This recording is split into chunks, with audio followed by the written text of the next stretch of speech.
The book of 1 Samuel is a part of the Old Testament in the Bible, and it covers the period from the birth of Samuel to the end of King Saul's reign. Here is a brief summary of the key events and themes in the book.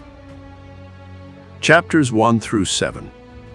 The birth and early life of Samuel. In this first part, we're introduced to a story about a woman named Hannah, who was barren. She prays for a child and promises to dedicate him to God's service. God grants Hannah's prayer, and she gives birth to Samuel, who grows up serving in the temple under the high priest, Eli. Chapters 8 through 15. Saul becomes king. The Israelites demand a king to rule over them, and Samuel anoints Saul, a tall and handsome man from the tribe of Benjamin, as the first king of Israel. Saul's early successes in battle against the Philistines, but he disobeys God's command to completely destroy the Amalekites and their property, resulting in God rejecting him as king. Chapters 16 through 31. David's rise to power. God instructs Samuel to anoint David, a shepherd boy from Bethlehem, as the next king of Israel. David becomes a trusted warrior and friend of Saul's son Jonathan, but Saul becomes increasingly jealous of David and seeks to kill him. David flees and forms a group of loyal followers, known as the Mighty Man, who support him and help him evade Saul's pursuit.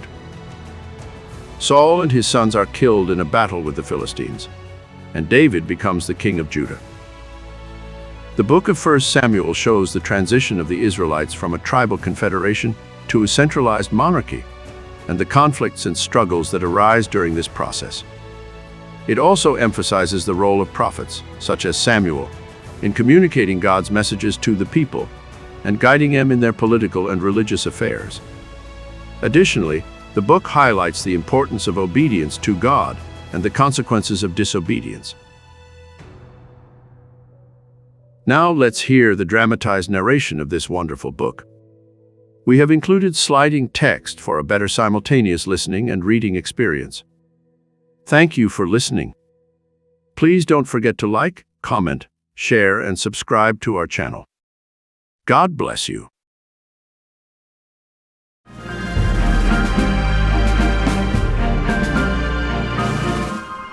1 Samuel. 1 Samuel chapter 1.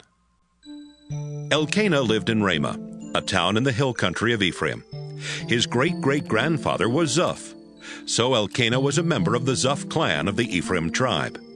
Elkanah's father was Jeroham. His grandfather was Elihu, and his great-grandfather was Tohu. Elkanah had 2 wives, Hannah and Peninnah. Although Peninnah had children, Hannah did not have any. Once a year, Elkanah traveled from his hometown to Shiloh, where he worshipped the Lord all-powerful and offered sacrifices. Eli was the Lord's priest there, and his 2 sons, Hophni and Phinehas, served with him as priests. Whenever Elkanah offered a sacrifice, he gave some of the meat to Peninnah and some to each of her sons and daughters. But he gave Hannah even more, because he loved Hannah very much, even though the Lord had kept her from having children of her own. Peninnah liked to make Hannah feel miserable about not having any children, especially when the family went to the house of the Lord each year. One day, Elkanah was there offering a sacrifice, when Hannah began crying and refused to eat. So Elkanah asked, "Hannah, why are you crying? Why won't you eat? Why do you feel so bad? Don't I mean more to you than 10 sons?" When the sacrifice had been offered, and they had eaten the meal, Hannah got up and went to pray. Eli was sitting in his chair near the door to the place of worship. Hannah was broken-hearted and was crying as she prayed. "Lord all-powerful, I am your servant, but I am so miserable. Please let me have a son.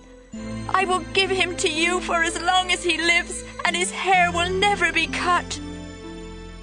Hannah prayed silently to the Lord for a long time, but her lips were moving, and Eli thought she was drunk.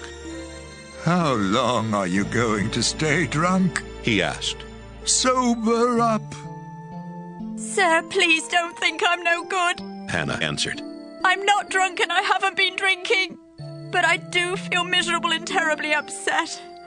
I've been praying all this time, telling the Lord about my problems. Eli replied, You may go home now and stop worrying. I'm sure the God of Israel will answer your prayer. Sir, thank you for being so kind to me. Hannah said. Then she left, and after eating something, she felt much better. Elkanah and his family got up early the next morning and worshipped the Lord. Then they went back home to Ramah. Later the Lord blessed Elkanah and Hannah with a son. She named him Samuel, because she had asked the Lord for him.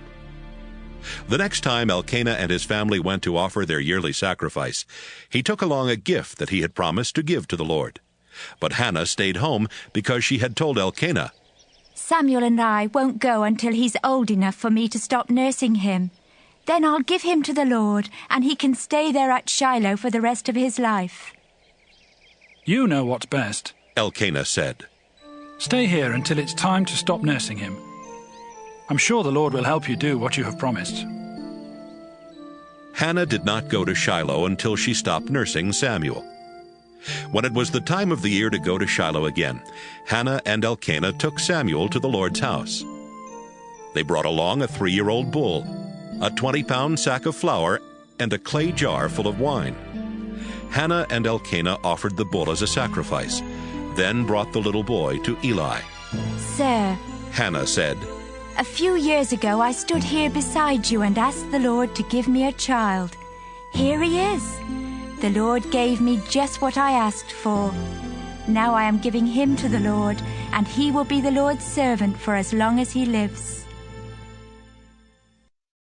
1 Samuel chapter 2. Elkanah worshipped the Lord there at Shiloh, and Hannah prayed, You make me strong and happy, Lord. You rescued me. Now I can be glad and laugh at my enemies. No other God is like you. We're safer with you than on a high mountain. I can tell those proud people, Stop your boasting. Nothing is hidden from the Lord, and he judges what we do. Our Lord, you break the bows of warriors, but you give strength to everyone who stumbles. People who once had plenty to eat must now hire themselves out for only a piece of bread. But you give the hungry more than enough to eat. A woman did not have a child, and you gave her 7, but a woman who had many was left with none. You take away life, and you give life. You send people down to the world of the dead and bring them back again.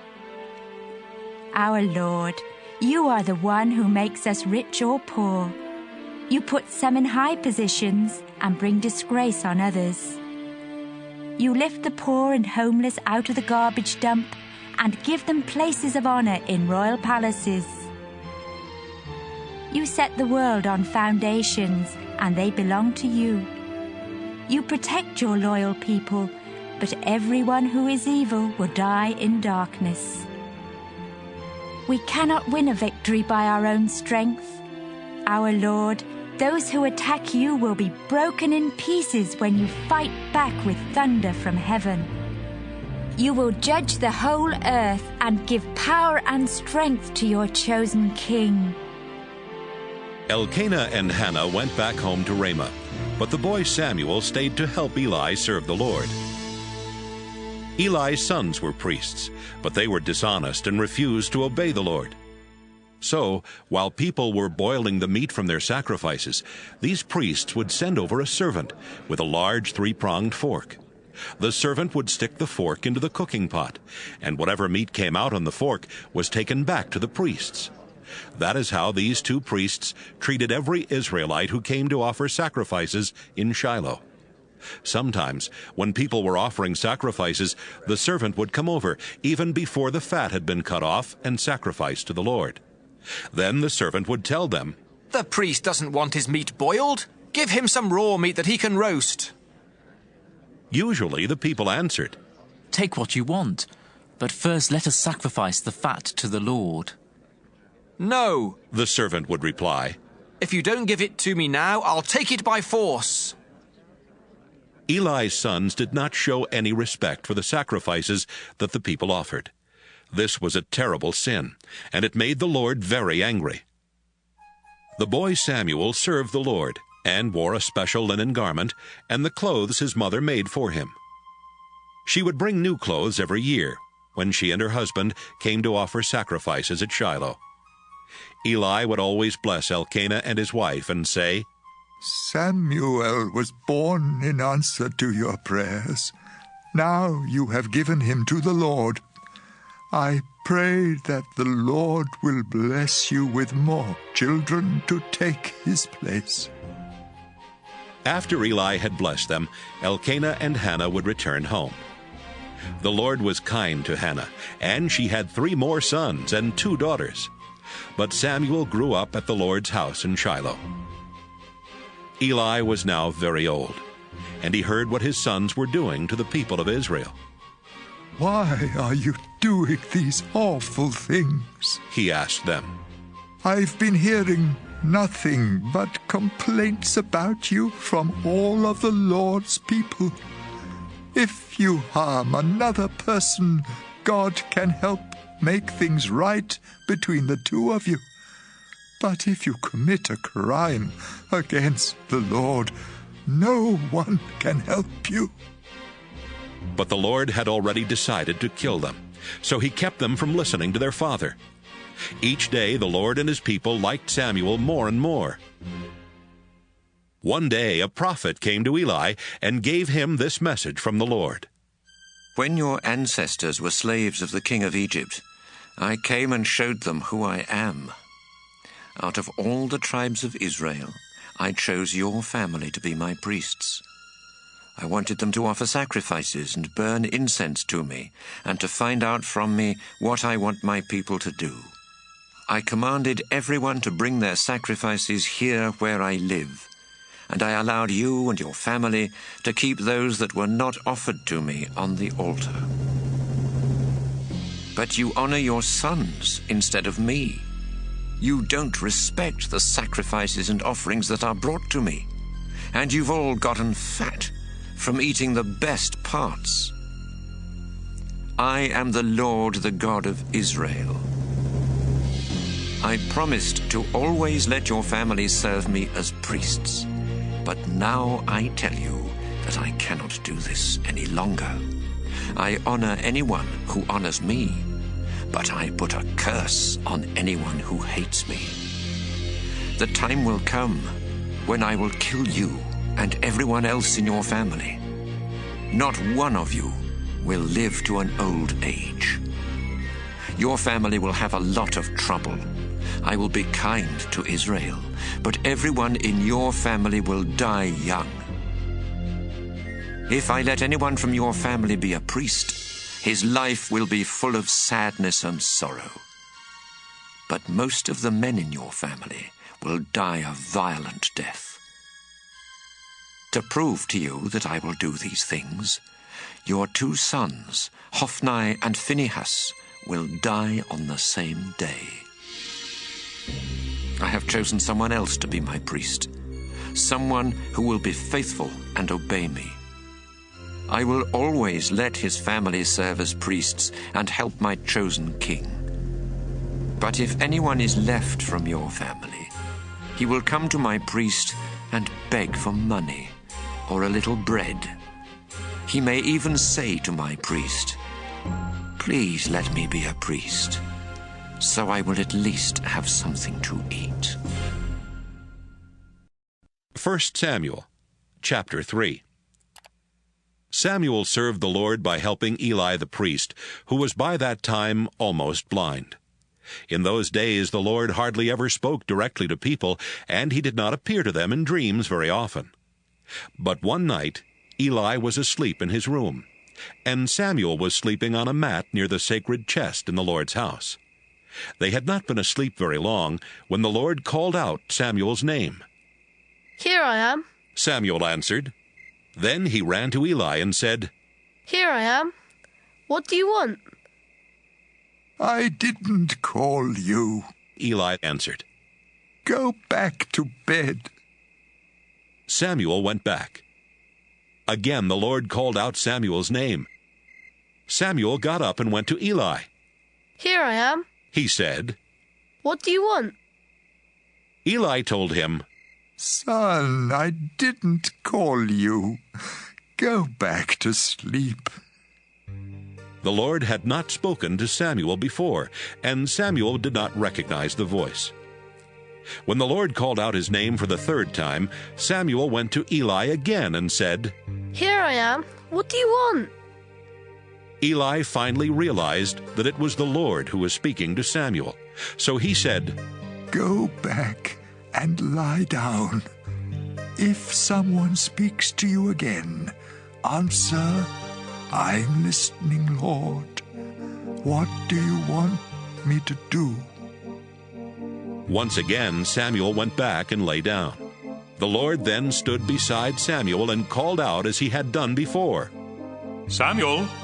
Samuel! I'm listening. Samuel answered. What do you want me to do? The Lord said, Samuel, I'm going to do something in Israel that will shock everyone who hears about it. I will punish Eli and his family just as I promised. He knew that his sons refused to respect me, and he let them get away with it, even though I said I would punish his family forever. I warned Eli that sacrifices or offerings could never make things right. His family has done too many disgusting things. The next morning, Samuel got up and opened the doors to the Lord's house. He was afraid to tell Eli what the Lord had said, but Eli told him, Samuel, my boy, come here. Here I am. Samuel answered. Eli said, What did God say to you? Tell me everything. I pray that God will punish you terribly if you don't tell me every word he said. Samuel told Eli everything. Then Eli said, He is the Lord, and he will do what's right. As Samuel grew up, the Lord helped him and made everything Samuel said come true. From the town of Dan in the north to the town of Beersheba in the south, everyone in the country knew that Samuel was truly the Lord's prophet. The Lord often appeared to Samuel at Shiloh and told him what to say. 1 Samuel chapter 4. Then Samuel would speak to the whole nation of Israel. One day the Israelites went out to fight the Philistines. They set up camp near Ebenezer, and the Philistines camped at Aphek. The Philistines made a fierce attack. They defeated the Israelites and killed about 4,000 of them. The Israelite army returned to their camp, and the leaders said, Why did the Lord let us lose to the Philistines today? Let's get the sacred chest, where the Lord's agreement with Israel is kept. Then the Lord will help us and rescue us from our enemies.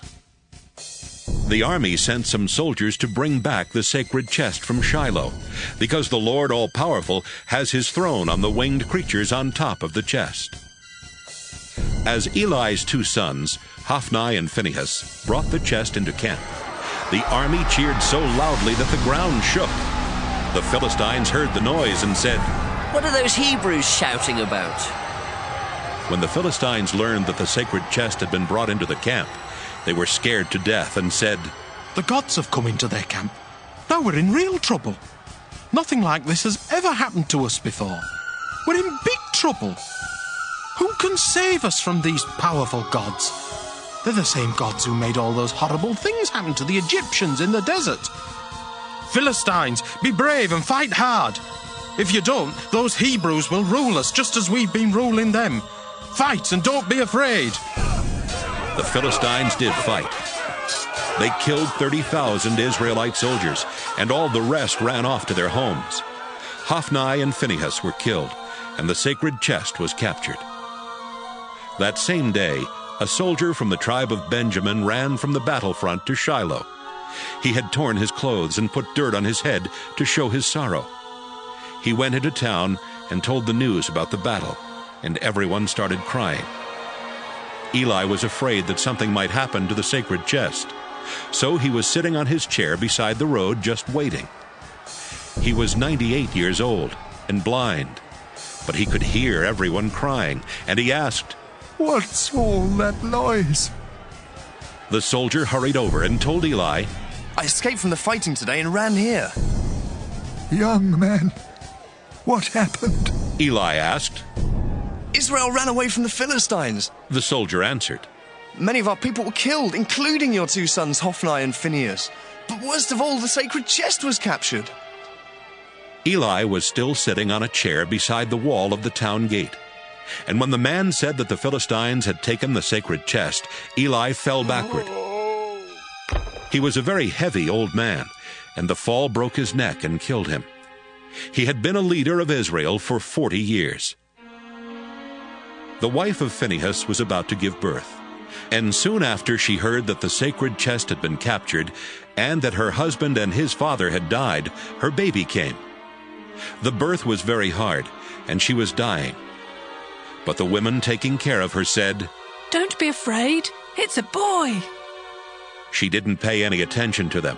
Instead, she kept thinking about losing her husband and her father-in-law.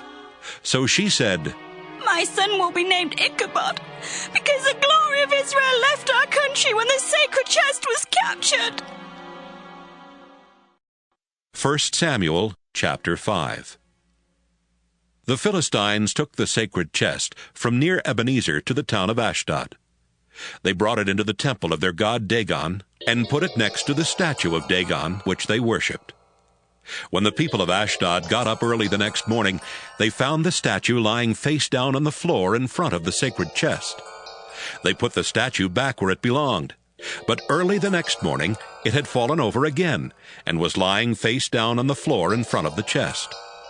The body of the statue was still in one piece, but its head and both hands had broken off and were lying on the stone floor in the doorway. This is the reason the priests and everyone else step over that part of the doorway when they enter the temple of Dagon in Ashdod. The Lord caused a lot of trouble for the people of Ashdod and their neighbors. He made sores break out all over their bodies, and everyone was in a panic. Finally, they said, "The God of Israel did this. He's the one who caused all this trouble for us and our god Dagon. We've got to get rid of this chest." The people of Ashdod had all the Philistine rulers come to Ashdod, and they asked them, "What can we do with the sacred chest that belongs to the God of Israel?" "Send it to Gath," the rulers answered. But after they took it there, the Lord made sores break out on everyone in town. The people of Gath were frightened, so they sent the sacred chest to Ekron. But before they could take it through the town gates, the people of Ekron started screaming, "They've brought the sacred chest that belongs to the God of Israel! It will kill us and our families too!" The people of Ekron called for another meeting of the Philistine rulers and told them, "Send this chest back where it belongs, then it won't kill us." Everyone was in a panic because God was causing a lot of people to die, and those who had survived were suffering from the sores. They all cried to their gods for help. 1 Samuel chapter 6. After the sacred chest had been in Philistia for 7 months, the Philistines called in their priests and fortune-tellers and asked, "What should we do with this sacred chest? Tell us how to send it back where it belongs." "Don't send it back without a gift," the priests and fortune-tellers answered. "Send along something to Israel's God to make up for taking the chest in the first place. Then you will be healed, and you will find out why the Lord is causing you so much trouble." "What should we send?" the Philistines asked. The priests and fortune-tellers answered, "There are 5 Philistine rulers, and they all have the same disease that you have. So make 5 gold models of the swords and 5 gold models of the rats that are wiping out your crops. If you honor the God of Israel with this gift, maybe he will stop causing trouble for you and your gods and your crops. Don't be like the Egyptians and their king. They were stubborn, but when Israel's God was finished with them, they had to let Israel go. Get a new cart and 2 cows that have young calves and that have never pulled a cart. Hitch the cows to the cart, but take the calves back to their barn. Then put the chest on the cart.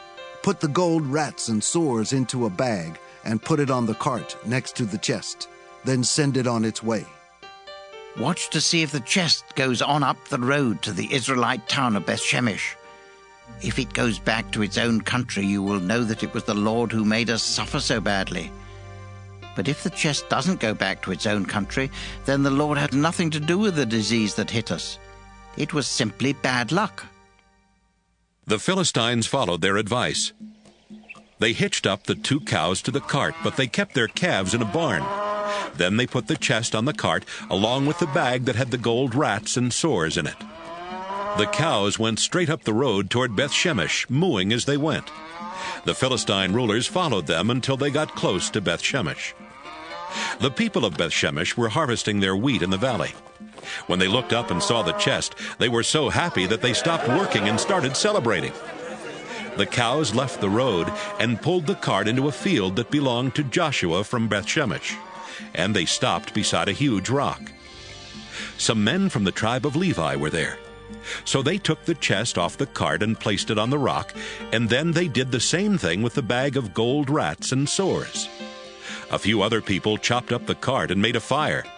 They killed the cows and burned them as sacrifices to the Lord. After that, they offered more sacrifices. When the 5 rulers of the Philistines saw what had happened, they went back to Ekron that same day. That is how the Philistines sent gifts to the Lord to make up for taking the sacred chest. They sent 5 gold sores, 1 each for their towns of Ashdod, Gaza, Ashkelon, Gath, and Ekron. They also sent 1 gold rat for each walled town and for every village that the 5 Philistine rulers controlled. The huge stone where the Levites set the chest is still there in Joshua's field as a reminder of what happened.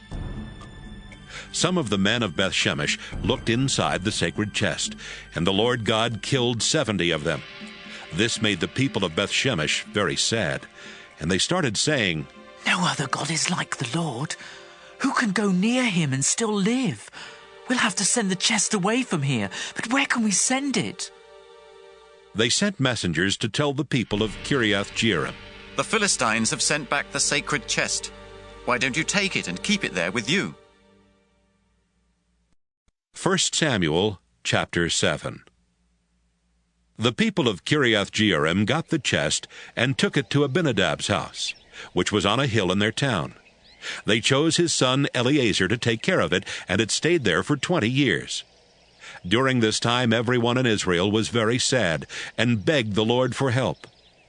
One day, Samuel told all the people of Israel, "If you really want to turn back to the Lord, then prove it. Get rid of your foreign idols, including the ones of the goddess Astarte. Turn to the Lord with all your heart and worship only him. Then he will rescue you from the Philistines." The people got rid of their idols of Baal and Astarte and began worshiping only the Lord. Then Samuel said, "Tell everyone in Israel to meet together at Mizpah, and I will pray to the Lord for you." The Israelites met together at Mizpah with Samuel as their leader. They drew water from the well and poured it out as an offering to the Lord. On that same day, they went without eating to show their sorrow, and they confessed they had been unfaithful to the Lord. When the Philistine rulers found out about the meeting at Mizpah, they sent an army there to attack the people of Israel. The Israelites were afraid when they heard that the Philistines were coming. "Don't stop praying," they told Samuel. "Ask the Lord our God to rescue us." Samuel begged the Lord to rescue Israel. Then he sacrificed a young lamb to the Lord. Samuel had not even finished offering the sacrifice when the Philistines started to attack. But the Lord answered his prayer and made thunder crash all around them. The Philistines panicked and ran away. The men of Israel left Mizpah and went after them as far as the hillside below Beth-Kar, killing every enemy soldier they caught. The Philistines were so badly beaten that it was quite a while before they attacked Israel again. After the battle, Samuel set up a monument between Mizpah and the rocky cliffs. He named it Help Monument, to remind Israel how much the Lord had helped them. For as long as Samuel lived, the Lord helped Israel fight the Philistines. The Israelites were even able to recapture their towns and territory between Ekron and Gath. Israel was also at peace with the Amorites. Samuel was a leader in Israel all his life. Every year he would go around to the towns of Bethel, Gilgal, and Mizpah, where he served as judge for the people. Then he would go back to his home in Ramah and do the same thing there. He also had an altar built for the Lord at Ramah. 1 Samuel chapter 8. Samuel had 2 sons.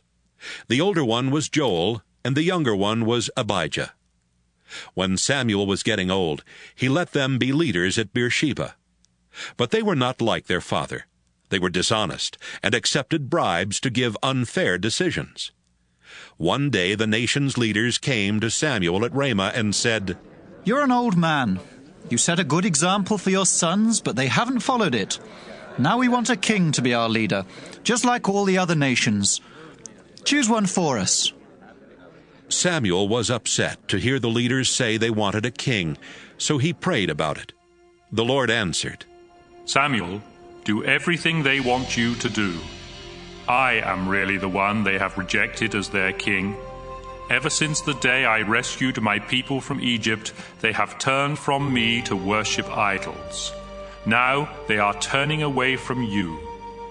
Do everything they ask, but warn them and tell them how a king will treat them." Samuel told the people who were asking for a king what the Lord had said. "If you have a king, this is how he will treat you. He will force your sons to join his army. Some of them will ride in his chariots, some will serve in the cavalry, and others will run ahead of his own chariot. Some of them will be officers in charge of 1,000 soldiers, and others will be in charge of 50. Still others will have to farm the king's land and harvest his crops, or make weapons and parts for his chariots. Your daughters will have to make perfume or do his cooking and baking. The king will take your best fields, as well as your vineyards and olive orchards, and give them to his own officials. He will also take 1/10 of your grain and grapes and give it to his officers and officials. The king will take your slaves and your best young men and your donkeys and make them do his work. He will also take 1/10 of your sheep and goats. You will become the king's slaves, and you will finally cry out for the Lord to save you from the king you wanted. But the Lord won't answer your prayers." The people would not listen to Samuel. "No!" they said. "We want to be like other nations. We want a king to rule us and lead us in battle." Samuel listened to them and then told the Lord exactly what they had said. "Do what they want," the Lord answered. "Give them a king." Samuel told the people to go back to their homes. 1 Samuel chapter 9. Kish was a wealthy man who belonged to the tribe of Benjamin. His father was Abiel. His grandfather was Zeror. His great-grandfather was Bichereth. And his great-great-grandfather was Aphiah. Kish had a son named Saul, who was better looking and more than a head taller than anyone else in all Israel. Kish owned some donkeys, but they had run off, so he told Saul, "Take one of the servants and go, look for the donkeys." Saul and the servant went through the hill country of Ephraim and the territory of Shalisha, but they could not find the donkeys. Then they went through the territories of Shaalim and Benjamin, but still there was no sign of the donkeys.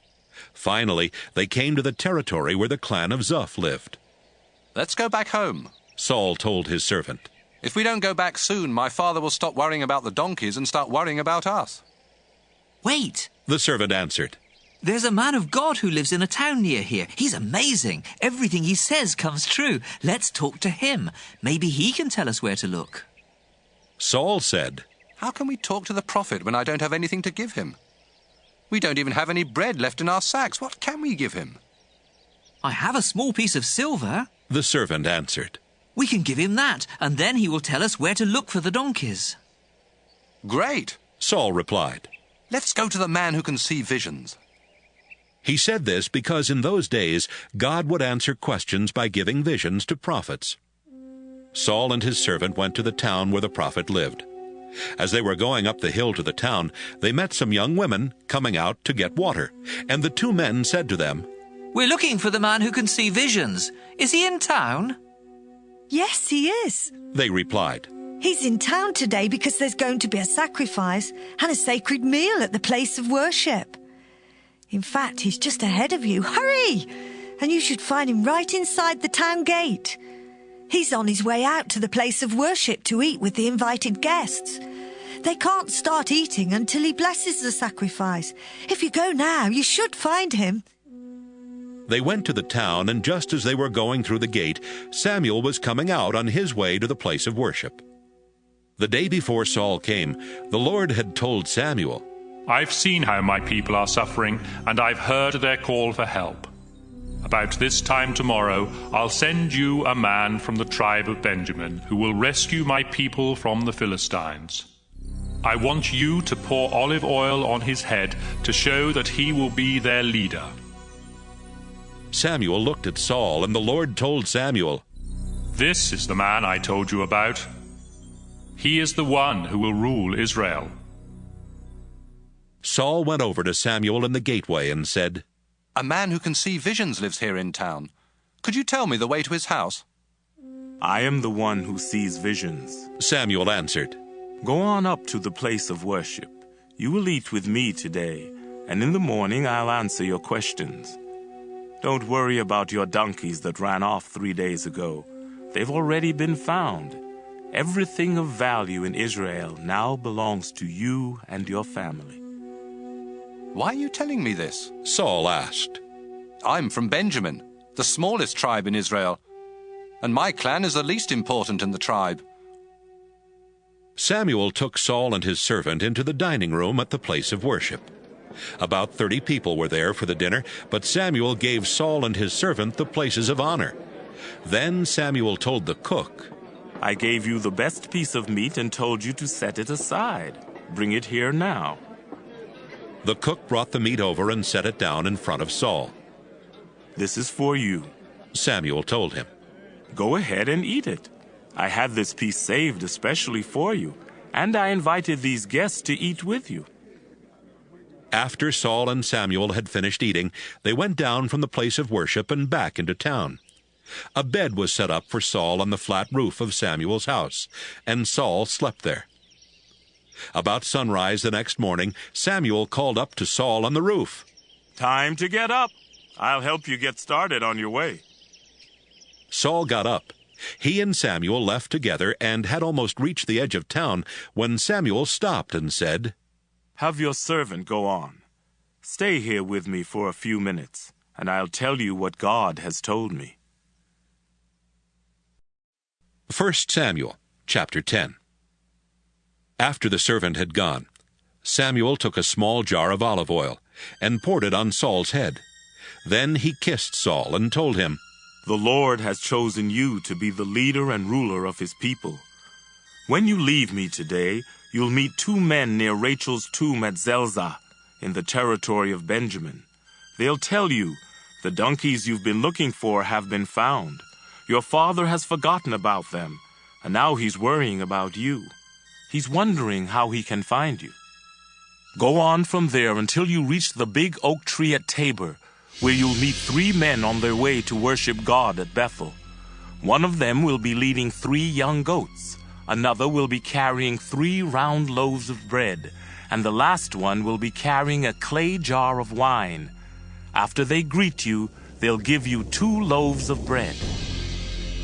Next, go to Gibeah, where the Philistines have an army camp. As you're going into the town, you'll meet a group of prophets coming down from the place of worship. They'll be going along prophesying while others are walking in front of them, playing small harps, small drums, and flutes. The Spirit of the Lord will suddenly take control of you. You'll become a different person and start prophesying right along with them. After these things happen, do whatever you think is right. God will help you. Then you should go to Gilgal. I'll come a little later, so wait for me. It may even take a week for me to get there, but when I come, I'll offer sacrifices and offerings to the Lord. I'll also tell you what to do next." As Saul turned around to leave Samuel, God made Saul feel like a different person. That same day, everything happened just as Samuel had said. When Saul arrived at Gibeah, a group of prophets met him. The Spirit of God suddenly took control of him, and right there in the middle of the group, he began prophesying. Some people who had known Saul for a long time saw that he was speaking and behaving like a prophet. They said to each other, "What's happened? How can Saul be a prophet?" "Why not?" one of them answered. "Saul has as much right to be a prophet as anyone else." That's why everyone started saying, "How could Saul be a prophet?" After Saul stopped prophesying, he went to the place of worship. Later, Saul's uncle asked him, "Where have you been?" Saul answered, "Looking for the donkeys. We couldn't find them, so we went to talk with Samuel." "And what did he tell you?" Saul's uncle asked. Saul answered, "He told us the donkeys had been found." But Saul didn't mention that Samuel had chosen him to be king. Samuel sent messengers to tell the Israelites to come to Mizpah and meet with the Lord. When everyone had arrived, Samuel said, "The Lord God of Israel told me to remind you that he had rescued you from the Egyptians and from the other nations that abused you. God has rescued you from your troubles and hard times, but you have rejected your God and have asked for a king. Now each tribe and clan must come near the place of worship so the Lord can choose a king."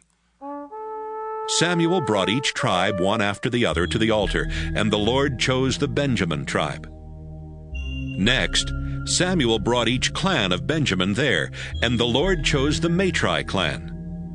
Finally, Saul the son of Kish was chosen. But when they looked for him, he was nowhere to be found. The people prayed, "Our Lord, is Saul here?" "Yes," the Lord answered. "He is hiding behind the baggage." The people ran and got Saul and brought him into the middle of the crowd. He was more than a head taller than anyone else. "Look closely at the man the Lord has chosen," Samuel told the crowd. "There is no one like him." The crowd shouted, "Long live the king! Long live the king!" Samuel explained the rights and duties of a king and wrote them all in a book. He put the book in a temple building at one of the places where the Lord was worshipped. Then Samuel sent everyone home. God had encouraged some young men to become followers of Saul, and when he returned to his hometown of Gibeah, they went with him. But some worthless fools said, "How can someone like Saul rescue us from our enemies?" They did not want Saul to be their king, and so they didn't bring him any gifts. But Saul kept calm. 1 Samuel chapter 11. About this time, King Nahash of Ammon came with his army and surrounded the town of Jabesh in Gilead. The people who lived there told Nahash, "If you will sign a peace treaty with us, you can be our ruler, and we will pay taxes to you." Nahash answered, "Sure, I'll sign a treaty, but not before I insult Israel by poking out the right eye of every man who lives in Jabesh." The town leaders said, "Give us 7 days so we can send messengers everywhere in Israel to ask for help. If no one comes here to save us, we will surrender to you." Some of the messengers went to Gibeah, Saul's hometown. They told what was happening at Jabesh, and everyone in Gibeah started crying. Just then Saul came in from the fields, walking behind his oxen. "Why is everyone crying?" Saul asked. They told him what the men from Jabesh had said. Then the Spirit of God suddenly took control of Saul and made him furious. Saul killed 2 of his oxen, cut them up in pieces, and gave the pieces to the messengers. He told them to show the pieces to everyone in Israel and say, "Saul and Samuel are getting an army together. Come and join them. If you don't, this is what will happen to your oxen." The Lord made the people of Israel terribly afraid. So all the men came together at Bezek. Saul had them organized and counted. There were 300,000 from Israel and 30,000 from Judah. Saul and his officers sent the messengers back to Jabesh with this promise. We will rescue you tomorrow afternoon. The messengers went back to the people at Jabesh and told them that they were going to be rescued. Everyone was encouraged, so they told the Ammonites, "We will surrender to you tomorrow, and then you can do whatever you want to." The next day, Saul divided his army into 3 groups and attacked before daylight. They started killing Ammonites and kept it up until afternoon. A few Ammonites managed to escape, but they were scattered far from each other. The Israelite soldiers went to Samuel and demanded, "Where are the men who said they didn't want Saul to be king? Bring them to us, and we will put them to death." "No, you won't," Saul told them. "The Lord rescued Israel today, and no one will be put to death." "Come on," Samuel said. "Let's go to Gilgal and make an agreement that Saul will continue to be our king."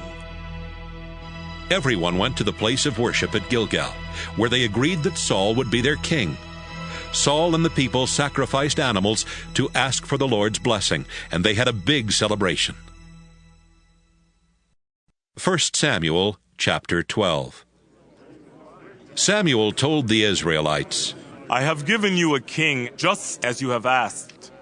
You have seen how I have led you ever since I was a young man. I'm already old. My hair is gray, and my own sons are grown. Now you must see how well your king will lead you. Let me ask this. Have I ever taken anyone's ox or donkey or forced you to give me anything? Have I ever hurt anyone or taken a bribe to give an unfair decision? Answer me, so the Lord and his chosen king can hear you. And if I have done any of these things, I will give it all back." "No," the Israelites answered. "You've never cheated us in any way." Samuel said, "The Lord and his chosen king are witnesses to what you have said." "That's true," they replied. Then Samuel told them, "The Lord brought your ancestors out of Egypt and chose Moses and Aaron to be your leaders. Now the Lord will be your judge. So stand here and listen while I remind you how often the Lord has saved you and your ancestors from your enemies. After Jacob went to Egypt, your ancestors cried out to the Lord for help, and he sent Moses and Aaron. They led your ancestors out of Egypt and had them settle in this land. But your ancestors forgot the Lord, so he let them be defeated by the Philistines, the king of Moab, and Sisera, the commander of Hazor's army. Again your ancestors cried out to the Lord for help. They said, 'We have sinned. We stopped worshiping you, our Lord, and started worshiping Baal and Astarte. But now, if you rescue us from our enemies, we will worship you.' The Lord sent Gideon, Bedan, Jephthah, and Samuel to rescue you from your enemies, and you didn't have to worry about being attacked. Then you saw King Nahash of Ammon was going to attack you. And even though the Lord your God is your king, you told me, 'This time it's different. We want a king to rule us.' You asked for a king and you chose one. Now he stands here where all of you can see him. But it was really the Lord who made him your king. If you and your king want to be followers of the Lord, you must worship him and do what he says. Don't be stubborn. If you're stubborn and refuse to obey the Lord, he will turn against you and your king. Just stand here and watch the Lord show his mighty power. Isn't this the dry season? I'm going to ask the Lord to send a thunderstorm. When you see it, you will realize how wrong you were to ask for a king." Samuel prayed, and that same day the Lord sent a thunderstorm. Everyone was afraid of the Lord and of Samuel. They told Samuel, "Please pray to the Lord your God for us. We don't want to die. We have sinned many times in the past, and we were very wrong to ask for a king." Samuel answered, "Even though what you did was wrong, you don't need to be afraid. But you must always follow the Lord and worship Him with all your heart. Don't worship idols. They don't have any power, and they can't help you or save you when you're in trouble. But the Lord has chosen you to be His own people. He will always take care of you so that everyone will know how great He is. I would be disobeying the Lord if I stopped praying for you. I will always teach you how to live right. You also must obey the Lord. You must worship Him with all your heart and remember the great things He has done for you. But if you and your king do evil, the Lord will wipe you out. 1 Samuel chapter 13. Saul was a young man when he became king, and he ruled Israel for 2 years. Then he chose 3,000 men from Israel to be full-time soldiers and sent everyone else home. 2,000 of these troops stayed with him in the hills around Michmash and Bethel. The other 1,000 were stationed with Jonathan at Gibeah in the territory of Benjamin. Jonathan led an attack on the Philistine army camp at Gibeah. The Philistine camp was destroyed, but the other Philistines heard what had happened. Then Saul told his messengers, "Go to every village in the country. Give a signal with the trumpet, and when the people come together, tell them what has happened." The messengers then said to the people of Israel, "Saul has destroyed the Philistine army camp at Gibeah. Now the Philistines really hate Israel, so every town and village must send men to join Saul's army at Gilgal." The Philistines called their army together to fight Israel. They had 3,000 chariots, 6,000 cavalry, and as many foot soldiers as there are grains of sand on the beach.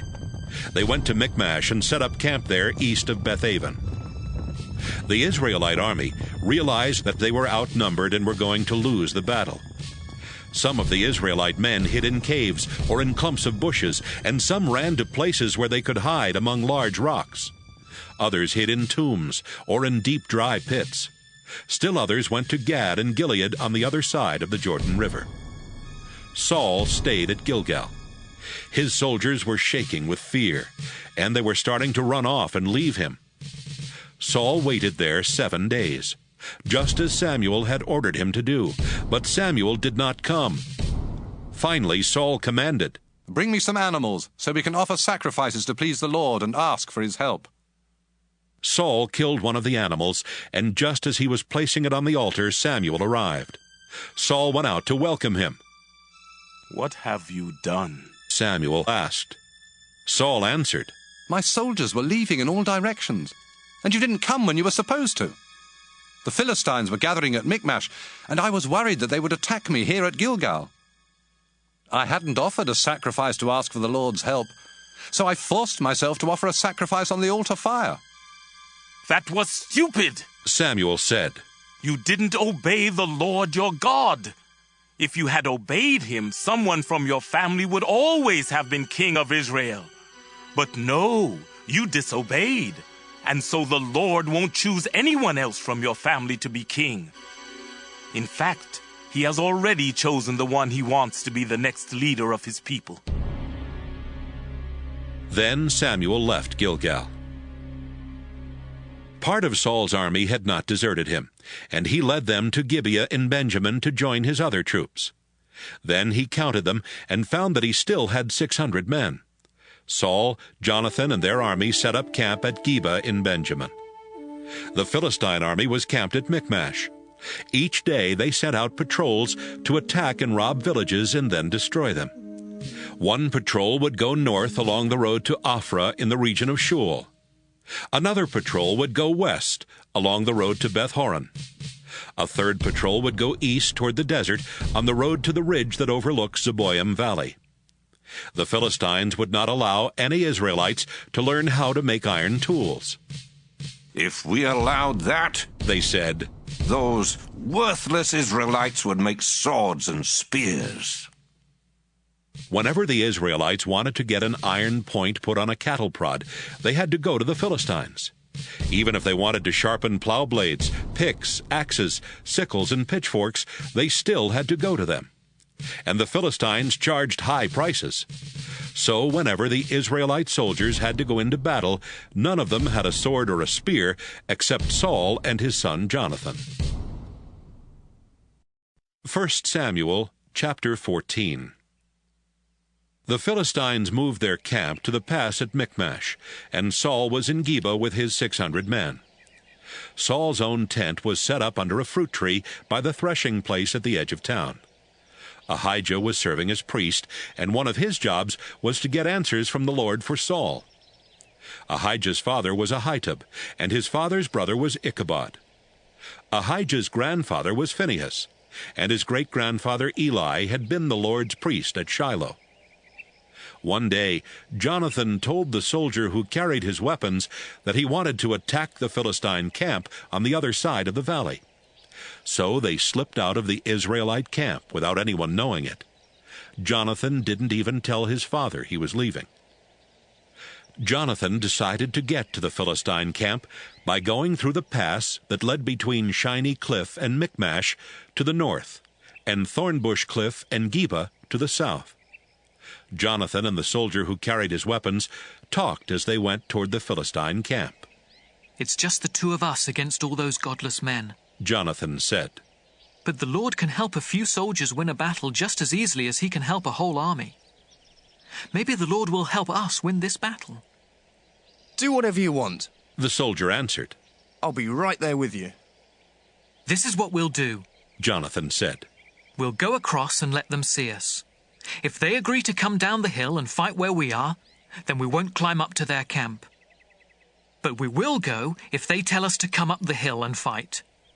That will mean the Lord is going to help us win."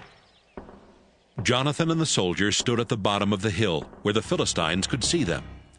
The Philistines said, "Look! Those worthless Israelites have crawled out of the holes where they've been hiding." Then they yelled down to Jonathan and the soldier, "Come up here, and we will teach you a thing or two." Jonathan turned to the soldier and said, "Follow me. The Lord is going to let us win."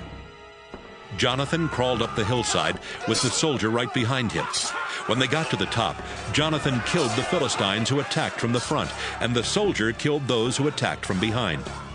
Before they had gone 100 feet, they had killed about 20 Philistines. The whole Philistine army panicked, those in camp, those on guard duty, those in the fields, and those on raiding patrols. All of them were afraid and confused. Then God sent an earthquake, and the ground began to tremble. Saul's lookouts at Geba saw that the Philistine army was running in every direction like melted wax. Saul told his officers, "Call the roll and find out who left our camp." When they had finished, they found out that Jonathan and the soldier who carried his weapons were missing. At that time, Ahijah was serving as priest for the army of Israel, and Saul told him, "Come over here. Let's ask God what we should do." Just as Saul finished saying this, he could see that the Philistine army camp was getting more and more confused, and he said, "Ahijah, never mind." Saul quickly called his army together, then led them to the Philistine camp. By this time, the Philistines were so confused they were killing each other. There were also some hired soldiers in the Philistine camp, who now switched to Israel's side and fought for Saul and Jonathan. Many Israelites had been hiding in the hill country of Ephraim, and when they heard that the Philistines were running away, they came out of hiding and joined in chasing the Philistines. So the Lord helped Israel win the battle that day. Saul had earlier told his soldiers, "I want to get even with those Philistines by sunset. If any of you eat before then, you will be under a curse." So he made them swear not to eat. By the time the fighting moved past Beth-aven, the Israelite troops were weak from hunger. The army and the people who lived nearby had gone into a forest, and they came to a place where honey was dripping on the ground. But no one ate any of it because they were afraid of being put under the curse.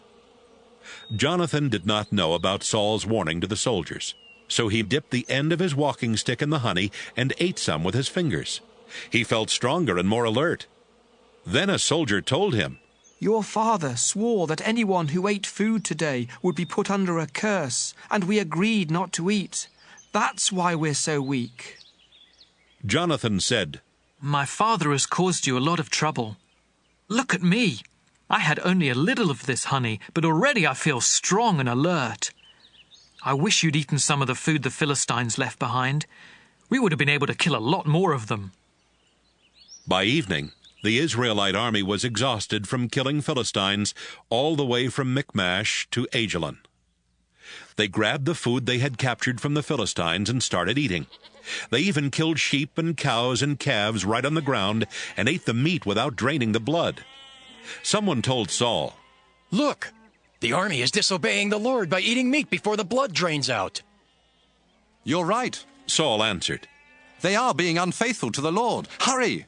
Roll a big rock over here. Then tell everyone in camp to bring their cattle and lambs to me. They can kill the animals on this rock, then eat the meat. That way no one will disobey the Lord by eating meat with blood still in it. That night the soldiers brought their cattle over to the big rock and killed them there. It was the first altar Saul had built for offering sacrifices to the Lord. Saul said, Let's attack the Philistines again while it's still dark. We can fight them all night. Let's kill them and take everything they own. The people answered, We will do whatever you want. Wait. Ahijah the priest said, Let's ask God what we should do. Saul asked God, Should I attack the Philistines? Will you help us win? This time God did not answer. Saul called his army officers together and said, We have to find out what sin has kept God from answering. I swear by the living Lord that whoever sinned must die, even if it turns out to be my own son Jonathan. No one said a word. Saul told his army, You stand on that side of the priest, and Jonathan and I will stand on the other side. Everyone agreed. Then Saul prayed, Our Lord, God of Israel, why haven't you answered me today? Please show us who sinned. Was it my son Jonathan and I, or was it your people Israel? The answer came back that Jonathan or Saul had sinned, not the army. Saul told Ahijah, Now ask the Lord to decide between Jonathan and me. The answer came back that Jonathan had sinned. Jonathan, Saul exclaimed, Tell me what you did. I dipped the end of my walking stick in some honey and ate a little. Now you say I have to die? Yes, Jonathan. I swear to God that you must die. No! The soldiers shouted. God help Jonathan win the battle for us. We won't let you kill him. We swear to the Lord that we won't let you kill him or even lay a hand on him. So the army kept Saul from killing Jonathan. Saul stopped hunting down the Philistines, and they went home. When Saul became king, the Moabites, the Ammonites, the Edomites, the kings of Zobah, the Philistines, and the Amalekites had all been robbing the Israelites.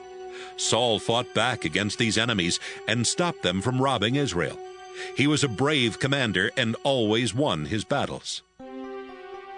Saul's wife was Ahinoam, the daughter of Ahimaaz. They had 3 sons, Jonathan, Ishvi, and Malchishua.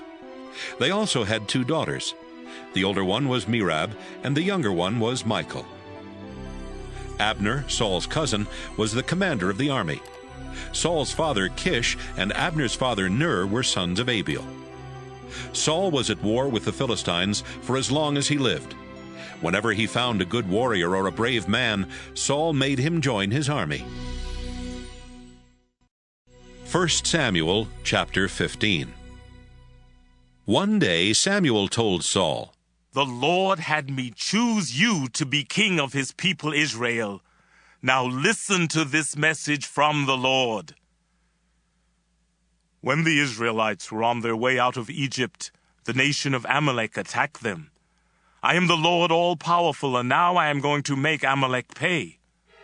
Go and attack the Amalekites. Destroy them and all their possessions. Don't have any pity. Kill their men, women, children, and even their babies.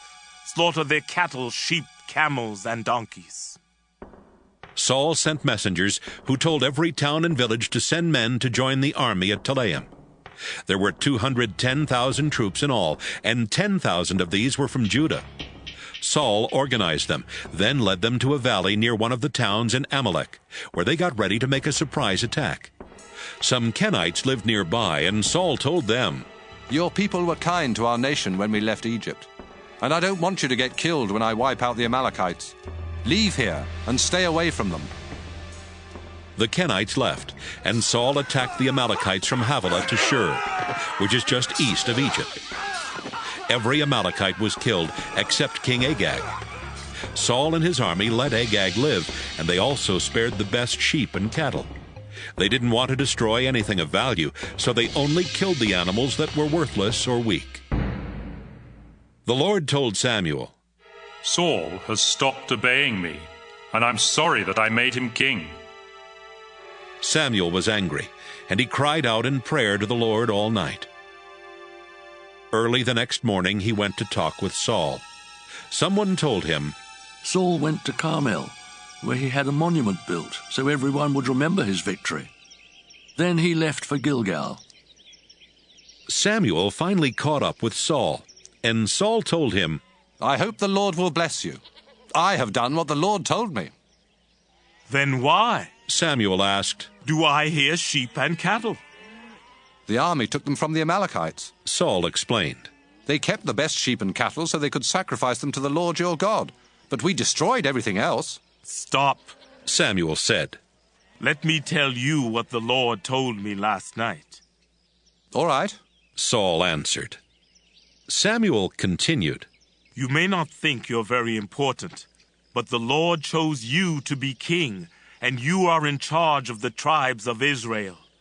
When the Lord sent you on this mission, he told you to wipe out those worthless Amalekites. Why didn't you listen to the Lord?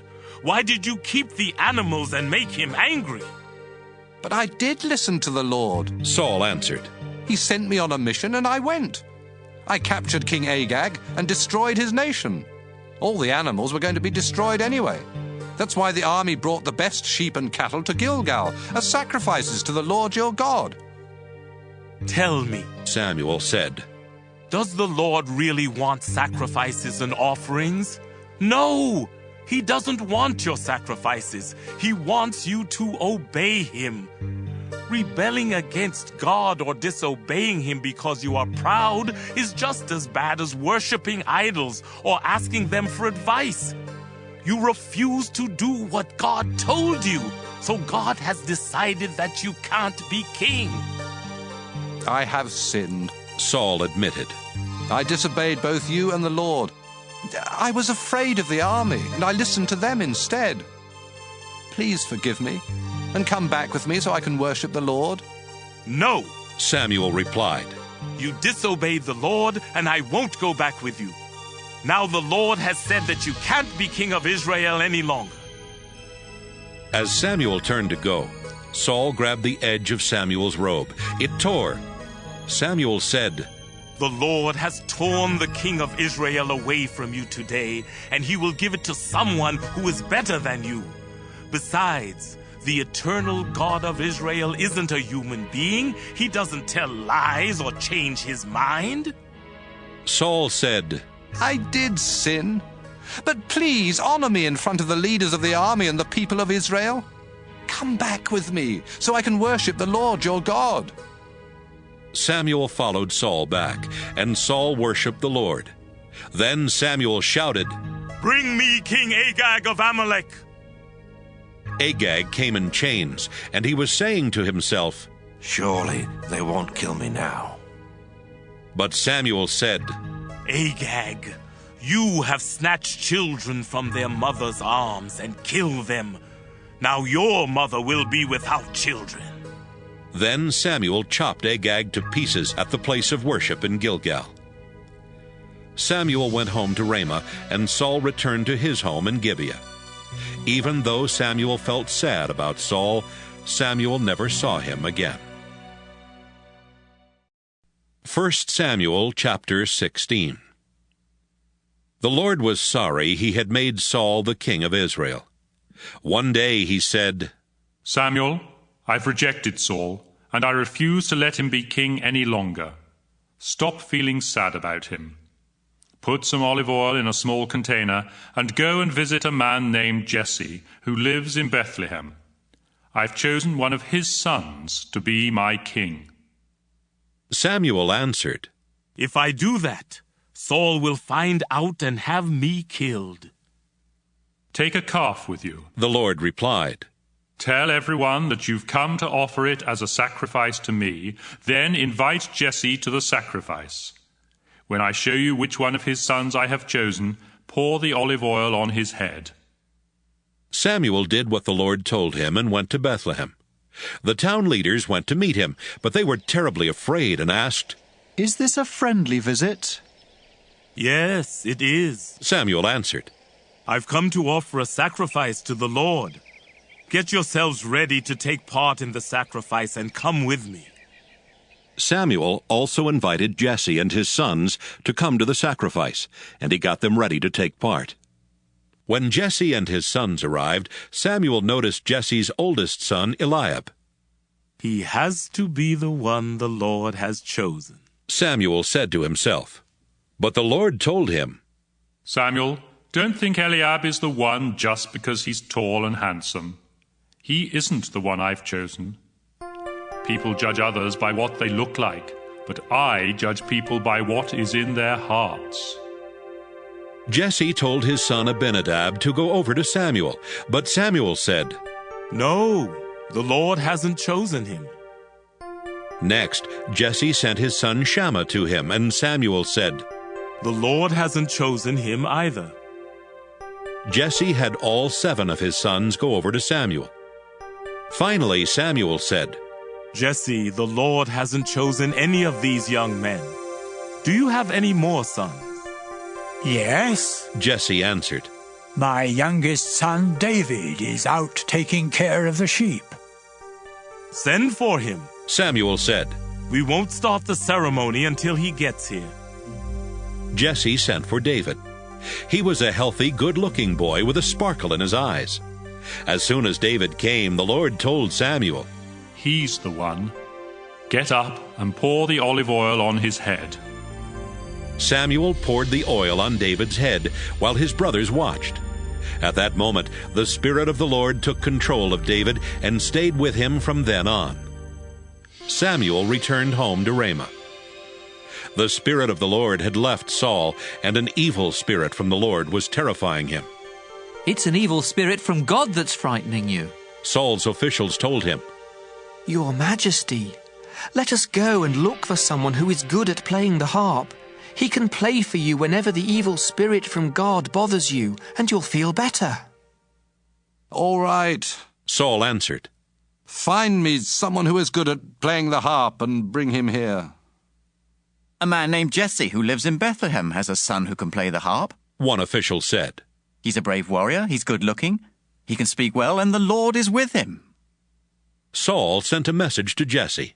"Tell your son David to leave your sheep and come here to me." Jesse loaded a donkey with bread and a goatskin full of wine.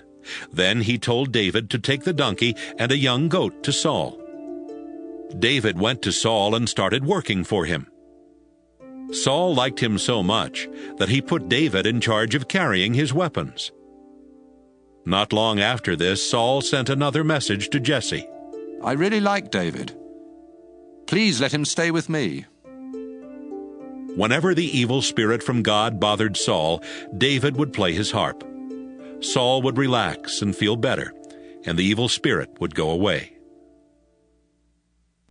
1 Samuel chapter 17. The Philistines got ready for war, and brought their troops together to attack the town of Soko in Judah. They set up camp at Ephes-dammim, between Soko and Azekah. King Saul and the Israelite army set up camp on a hill overlooking Elah Valley, and they got ready to fight the Philistine army that was on a hill on the other side of the valley. The Philistine army had a hero named Goliath, who was from the town of Gath, and was over 9 feet tall. He wore a bronze helmet and had bronze armor to protect his chest and legs. The chest armor alone weighed about 125 pounds. He carried a bronze sword strapped on his back, and his spear was so big that the iron spearhead alone weighed more than 15 pounds. A soldier always walked in front of Goliath to carry his shield. Goliath went out and shouted to the army of Israel, "Why are you lining up for battle? I'm the best soldier in our army, and all of you are in Saul's army. Choose your best soldier to come out and fight me. If he can kill me, our people will be your slaves. But if I kill him, your people will be our slaves. Here and now, I challenge Israel's whole army. Choose someone to fight me." Saul and his men heard what Goliath said, but they were so frightened of Goliath that they couldn't do a thing. David's father Jesse was an old man who belonged to the Ephrathah clan and lived in Bethlehem in Judah. Jesse had 8 sons. The oldest was Eliab, the next was Abinadab, and Shammah was the third. The 3 of them had gone off to fight in Saul's army. David was Jesse's youngest son. He took care of his father's sheep and went back and forth between Bethlehem and Saul's camp. Goliath came out and gave his challenge every morning and every evening for 40 days. One day Jesse told David, "Hurry and take this sack of roasted grain and these 10 loaves of bread to your brothers at the army camp. And here are 10 large chunks of cheese to take to their commanding officer. Find out how your brothers are doing, and bring back something that shows that they're all right. They're with Saul's army, fighting the Philistines in Elah Valley." David obeyed his father. He got up early the next morning and left someone else in charge of the sheep. Then he loaded the supplies and started off. He reached the army camp just as the soldiers were taking their places and shouting the battle cry. The army of Israel and the Philistine army stood there facing each other. David left his things with the man in charge of supplies and ran up to the battle line to ask his brothers if they were well.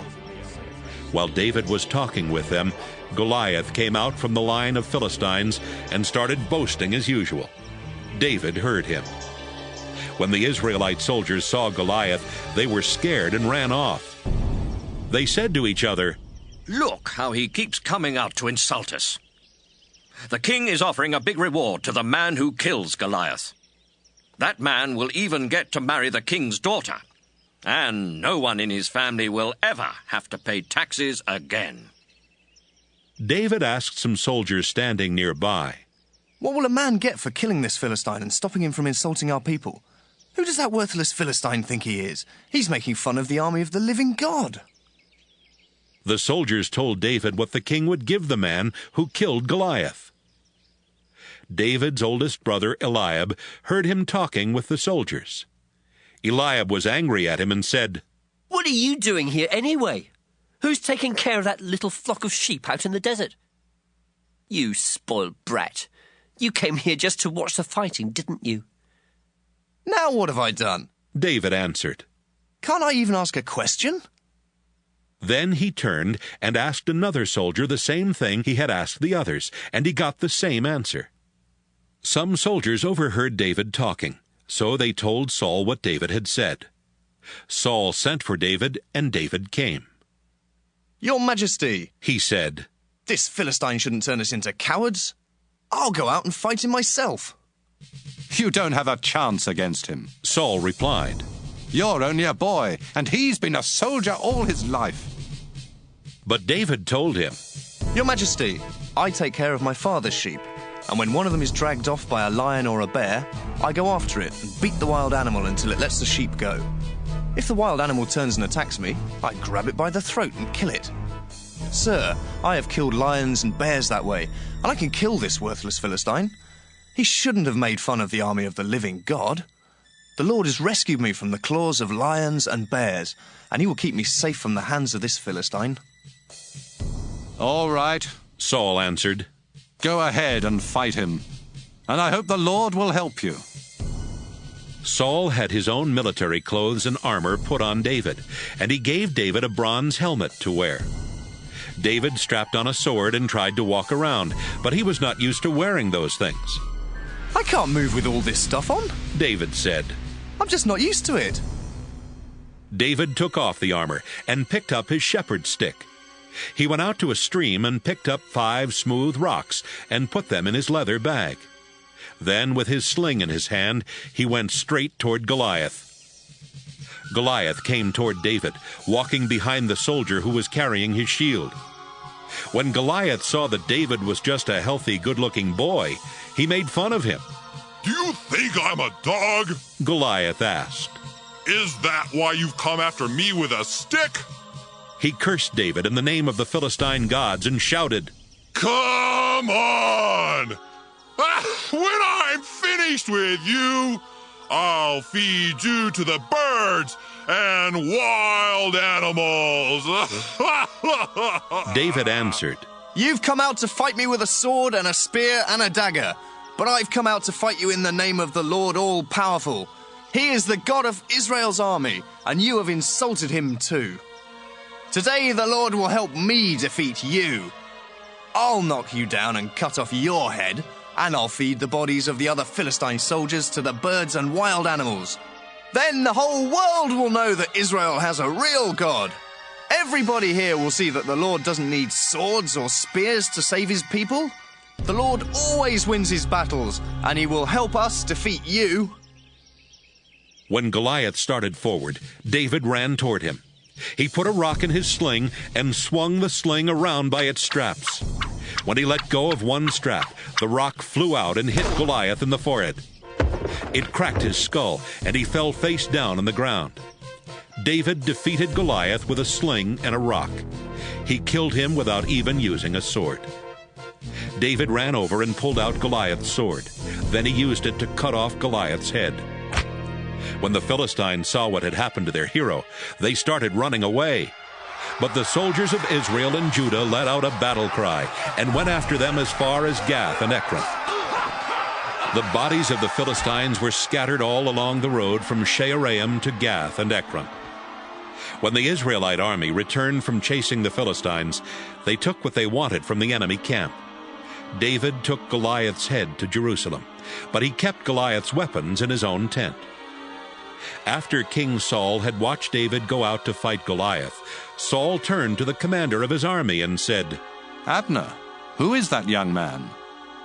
Your Majesty, Abner answered, I swear by your life that I don't know.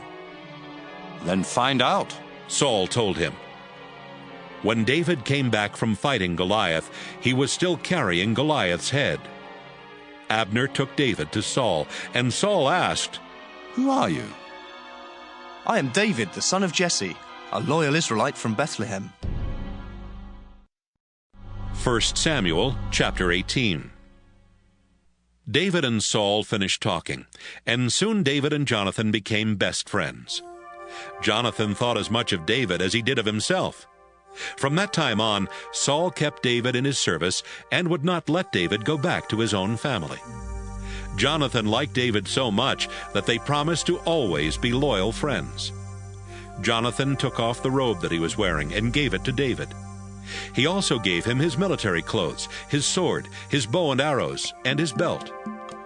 David was a success in everything that Saul sent him to do, and Saul made him a high officer in his army.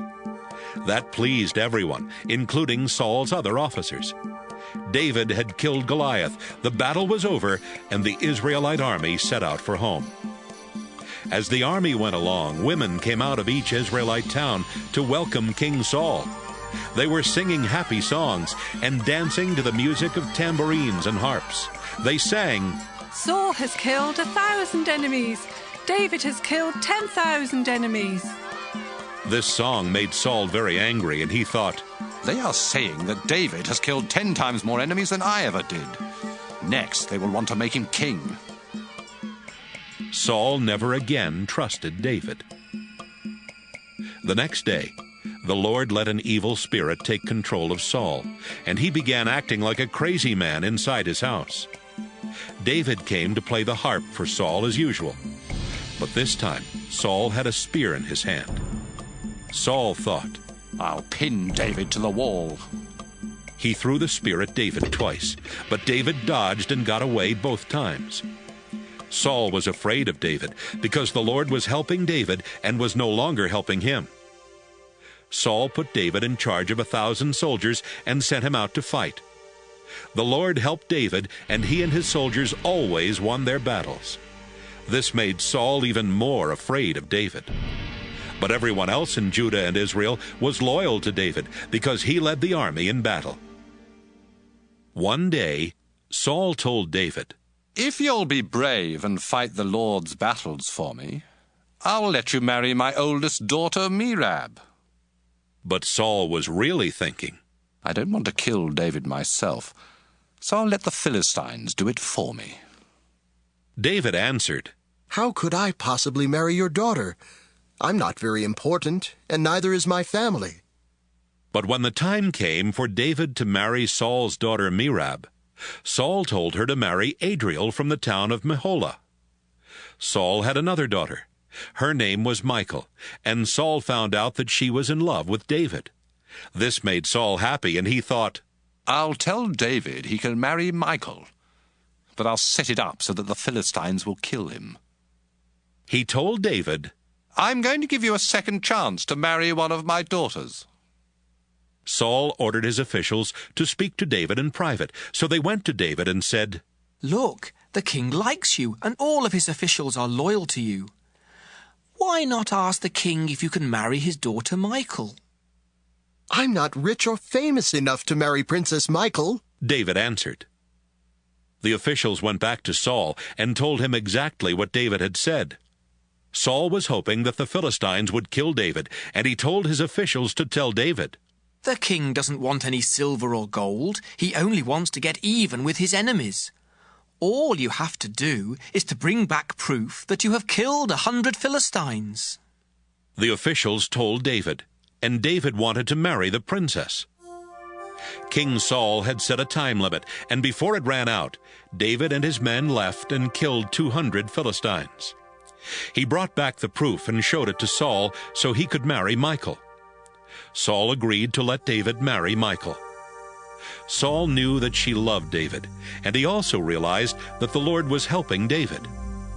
But knowing those things made Saul even more afraid of David, and he was David's enemy for the rest of his life. The Philistine rulers kept coming to fight Israel, but whenever David fought them, he won. He was famous because he won more battles against the Philistines than any of Saul's other officers. 1 Samuel chapter 19. One day Saul told his son Jonathan and his officers to kill David. But Jonathan liked David a lot, and he warned David, "My father is trying to have you killed, so be very careful. Hide in a field tomorrow morning, and I'll bring him there. Then I'll talk to him about you, and if I find out anything, I'll let you know."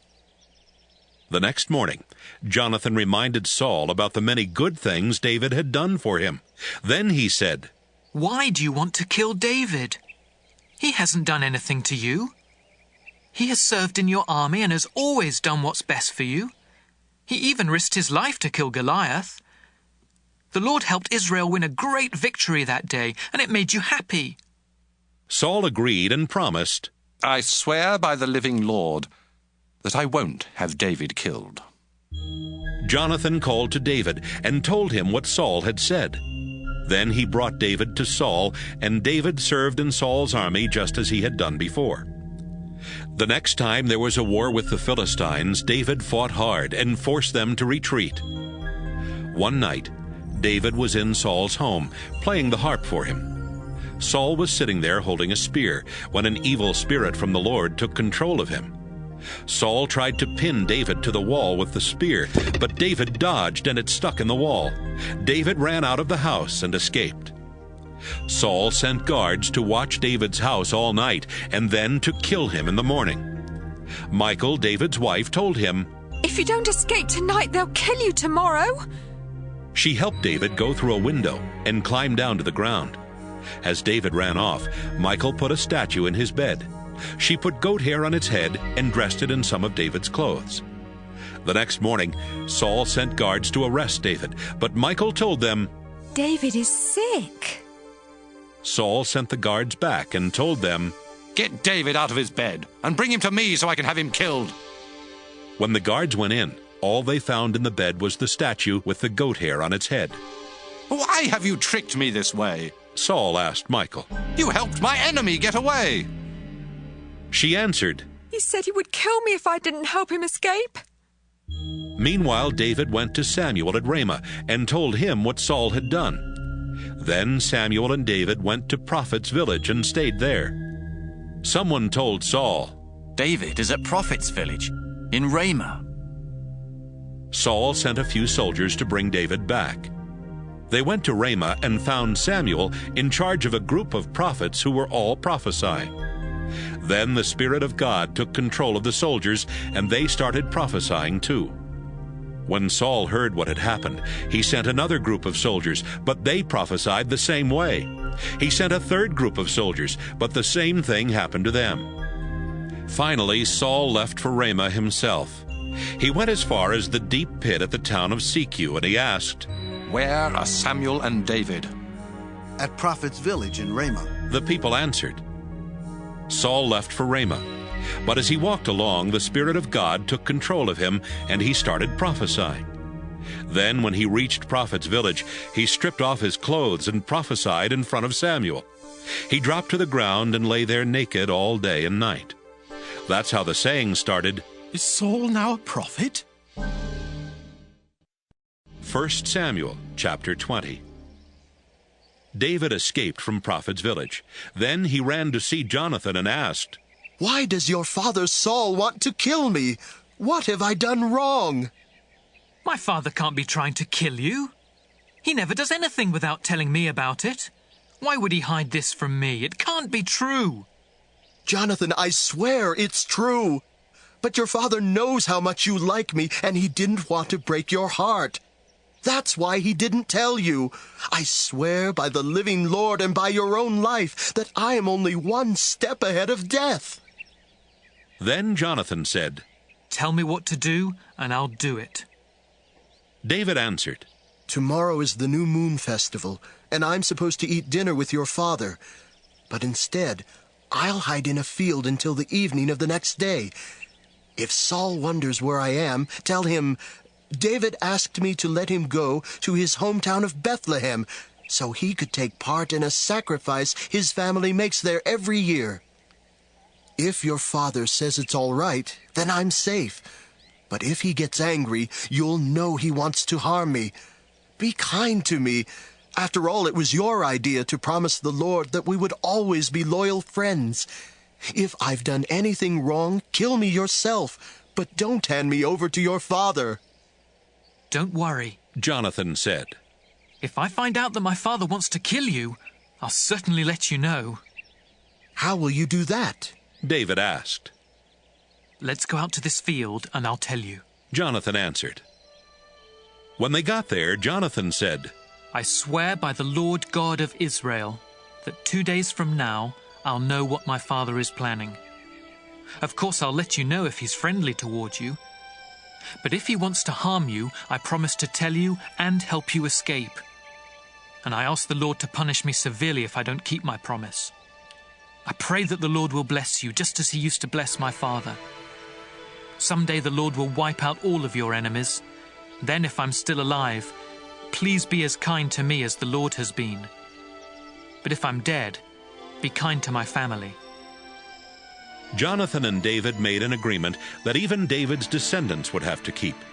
Then Jonathan said, I pray that the Lord will take revenge on your descendants if they break our promise. Jonathan thought as much of David as he did of himself. So he asked David to promise once more that he would be a loyal friend. After this, Jonathan said, Tomorrow is the new moon festival, and people will wonder where you are because your place will be empty. And by the day after tomorrow, everyone will think you've been gone a long time. Then go to the place where you hid before and stay beside Going Away Rock. I'll shoot 3 arrows at a target off to the side of the rock and send my servant to find the arrows. You'll know if it's safe to come out by what I tell him. If it is safe, I swear by the living Lord that I'll say, 'The arrows are on this side of you, pick them up.' But if it isn't safe, I'll say to the boy, 'The arrows are further away.' This will mean that the Lord wants you to leave and you must go.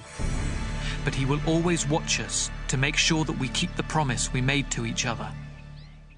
So David hid there in the field. During the New Moon festival, Saul sat down to eat by the wall just as he always did. Jonathan sat across from him, and Abner sat next to him. But David's place was empty. Saul didn't say anything that day because he was thinking, something must have happened to make David unfit to be at the festival. Yes, something must have happened. The day after the New Moon festival, when David's place was still empty, Saul asked Jonathan, "Why hasn't that son of Jesse come to eat with us? He wasn't here yesterday, and he still isn't here today." Jonathan answered, "The reason David hasn't come to eat with you is that he begged me to let him go to Bethlehem. He said, 'Please let me go. My family is offering a sacrifice, and my brother told me I have to be there. Do me this favor and let me slip away to see my brothers.'" Saul was furious with Jonathan and yelled, "You're no son of mine, you traitor. I know you've chosen to be loyal to that son of Jesse. You should be ashamed of yourself. And your own mother should be ashamed that you were ever born. You'll never be safe, and your kingdom will be in danger as long as that son of Jesse is alive. Turn him over to me now. He deserves to die." "Why do you want to kill David?" Jonathan asked. "What has he done?" Saul threw his spear at Jonathan and tried to kill him. Then Jonathan was sure that his father really did want to kill David. Jonathan was angry that his father had insulted David so terribly. He got up, left the table, and didn't eat anything all that day. In the morning, Jonathan went out to the field to meet David. He took a servant boy along and told him, "When I shoot the arrows, you run and find them for me." The boy started running, and Jonathan shot an arrow so that it would go beyond him. When the boy got near the place where the arrow had landed, Jonathan shouted, "Isn't the arrow on past you?" Jonathan shouted to him again, "Hurry up! Don't stop!"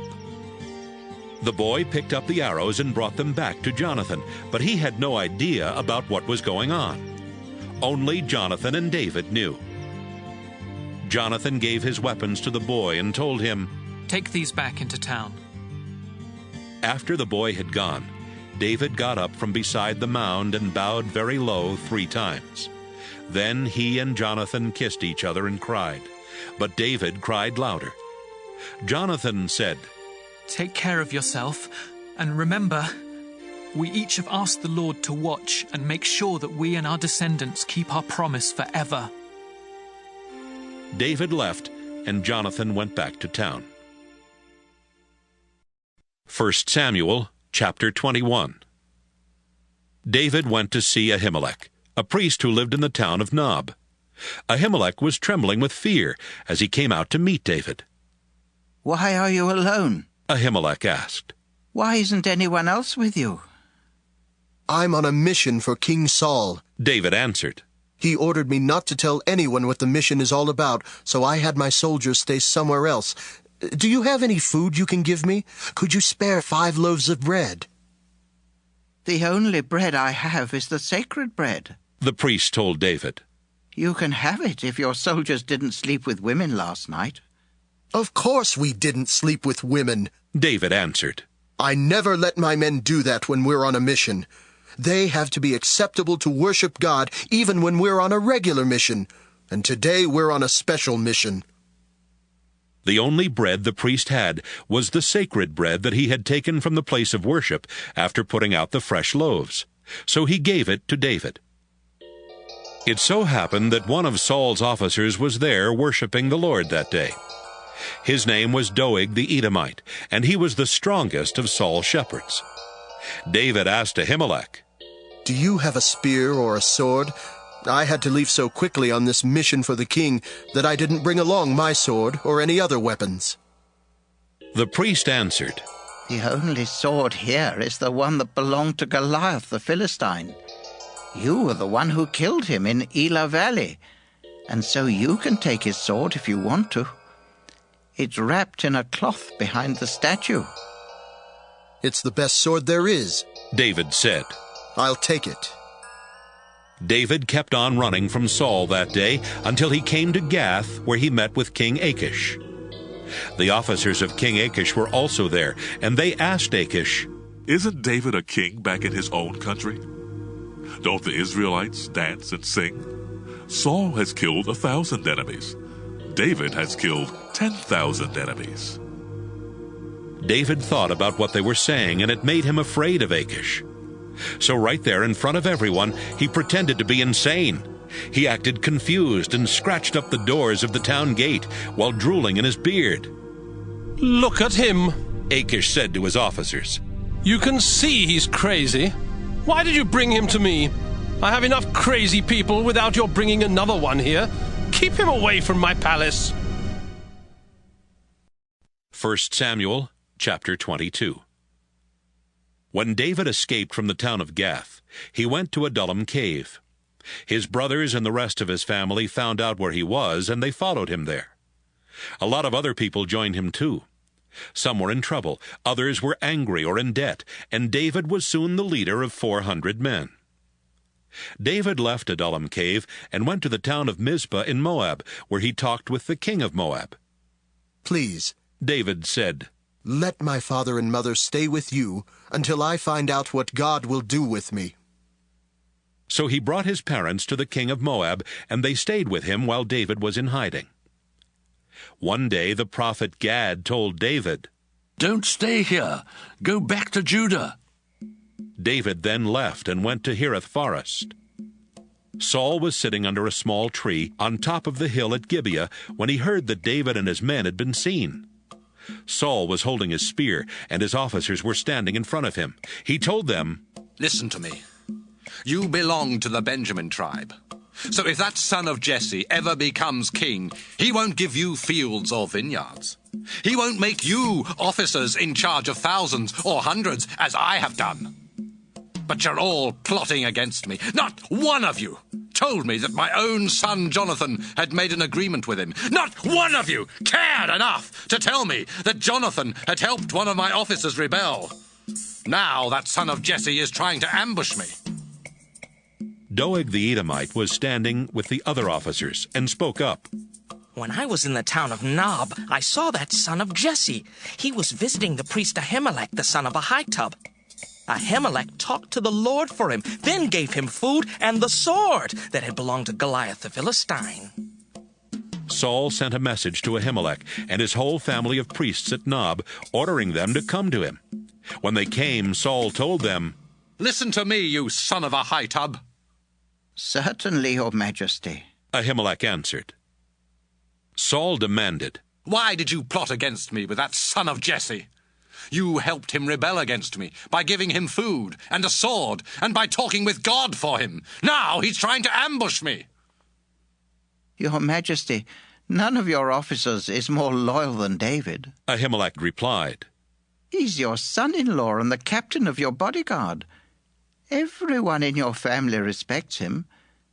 This isn't the first time I've talked with God for David, and it's never made you angry before. Please don't accuse me or my family like this. I have no idea what's going on." "Ahimelech," Saul said, "you and your whole family are going to die." Saul shouted to his bodyguards, "These priests of the Lord helped David. They knew he was running away, but they didn't tell me. Kill them!" But the king's officers would not attack the priests of the Lord. Saul turned to Doeg, who was from Edom, and said, "Kill the priests!" On that same day, Doeg killed 85 priests. Then he attacked the town of Nob, where the priests had lived, and he killed everyone there, men, women, children, and babies. He even killed their cattle, donkeys, and sheep. Ahimelech's son Abiathar was the only one who escaped. He ran to David and told him, Saul has murdered the priest at Nob. David answered, That day when I saw Doeg, I knew he would tell Saul, Your family died because of me. Stay here. Isn't the same person trying to kill both of us? Don't worry. You'll be safe here with me. 1 Samuel chapter 23. One day some people told David, The Philistines keep attacking the town of Keilah and stealing grain from the threshing place. David asked the Lord, Should I attack these Philistines? Yes. The Lord answered, Attack them and rescue Keilah. But David's men said, Look, even here in Judah we're afraid of the Philistines. We will be terrified if we try to fight them at Keilah. David asked the Lord about it again. Leave right now. The Lord answered, I will give you victory over the Philistines at Keilah. David and his men went there and fiercely attacked the Philistines. They killed many of them, then led away their cattle and rescued the people of Keilah. Meanwhile, Saul heard that David was in Keilah. God has let me catch David, Saul said. David is trapped inside a walled town where the gates can be locked. Saul decided to go there and surround the town in order to trap David and his men. He sent messengers who told the towns and villages, Send men to serve in Saul's army. By this time, Abiathar had joined David in Keilah and had brought along everything he needed to get answers from God. David heard about Saul's plan to capture him, and he told Abiathar, Let's ask God what we should do. David prayed, Lord God of Israel, I was told that Saul is planning to come here. What should I do? Suppose he threatens to destroy the town because of me. Would the leaders of Keilah turn me over to Saul, or is he really coming? Please tell me, Lord. Yes, he will come. The Lord answered. Would the leaders of Keilah hand me and my soldiers over to Saul?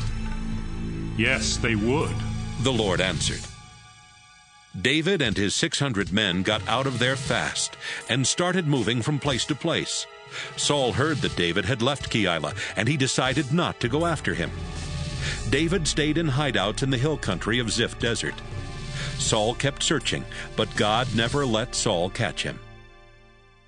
One time David was at Horesh in Ziph Desert.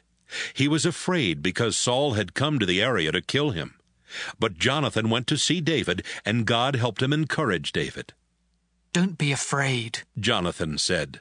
My father Saul will never get his hands on you.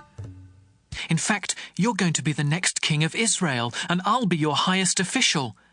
Even my father knows it's true. They both promised the Lord that they would always be loyal to each other. Then Jonathan went home, but David stayed at Horesh. Some people from the town of Ziph went to Saul at Gibeah and said, Your Majesty, David has a hideout not far from us. It's near Horesh, somewhere on Mount Keilah, south of Jeshimon. If you come, we will help you catch him. Saul told them, You've done me a big favor, and I pray that the Lord will bless you. Now please, do just a little more for me. Find out exactly where David is, as well as where he goes, and who has seen him there. I've been told that he's very tricky. Find out where all his hiding places are, and come back when you're sure. Then I'll go with you. If he is still in the area, or anywhere among the clans of Judah, I'll find him. The people from Ziph went back ahead of Saul, and they found out that David and his men were still south of Jeshimon in the Maon Desert. Saul and his army set out to find David, but David heard that Saul was coming, and he went to a place called the Rock, one of his hideouts in Maon Desert. Saul found out where David was and started closing in on him. Saul was going around a hill on one side, and David and his men were on the other side trying to get away. Saul and his soldiers were just about to capture David and his men when a messenger came to Saul and said, "Come quickly! The Philistines are attacking Israel and taking everything!" Saul stopped going after David and went back to fight the Philistines. That's why the place is called Escape Rock. David left and went to live in the hideouts at En-Gedi. 1 Samuel chapter 24. When Saul got back from fighting off the Philistines, he heard that David was in the desert around En-Gedi. Saul led 3,000 of Israel's best soldiers out to look for David and his men near Wild Goat Rocks at En-Gedi. There were some sheep pens along the side of the road, and one of them was built around the entrance to a cave. Saul went into the cave to relieve himself. David and his men were hiding at the back of the cave. They whispered to David, "The Lord told you he was going to let you defeat your enemies and do whatever you want with them. This must be the day the Lord was talking about." David sneaked over and cut off a small piece of Saul's robe, but Saul didn't notice a thing. Afterward, David was sorry that he had even done that, and he told his men, "Stop talking foolishly. We're not going to attack Saul. He's my king, and I pray that the Lord will keep me from doing anything to harm his chosen king." Saul left the cave and started down the road. Soon David also got up and left the cave. "Your Majesty!" he shouted from a distance. Saul turned around to look. David bowed down very low and said, "Your Majesty, why do you listen to people who say that I am trying to harm you?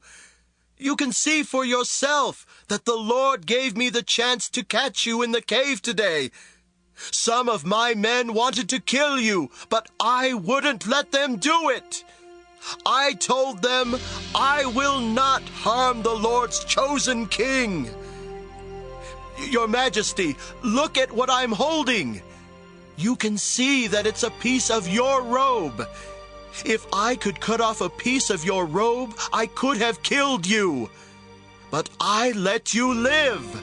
And that should prove I am not trying to harm you or to rebel. I haven't done anything to you, and yet you keep trying to ambush and kill me. I'll let the Lord decide which one of us has done right.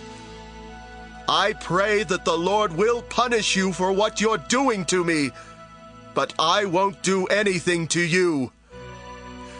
An old proverb says, only evil people do evil things, and so I won't harm you. Why should the king of Israel be out chasing me anyway? I'm as worthless as a dead dog or a flea. I pray that the Lord will help me escape and show that I am in the right." "David, my son, is that you?" Saul asked. Then he started crying and said, "David, you're a better person than I am. You treated me with kindness, even though I've been cruel to you. You've told me how you were kind enough not to kill me when the Lord gave you the chance. If you really were my enemy, you wouldn't have let me leave here alive. I pray that the Lord will give you a big reward for what you did today.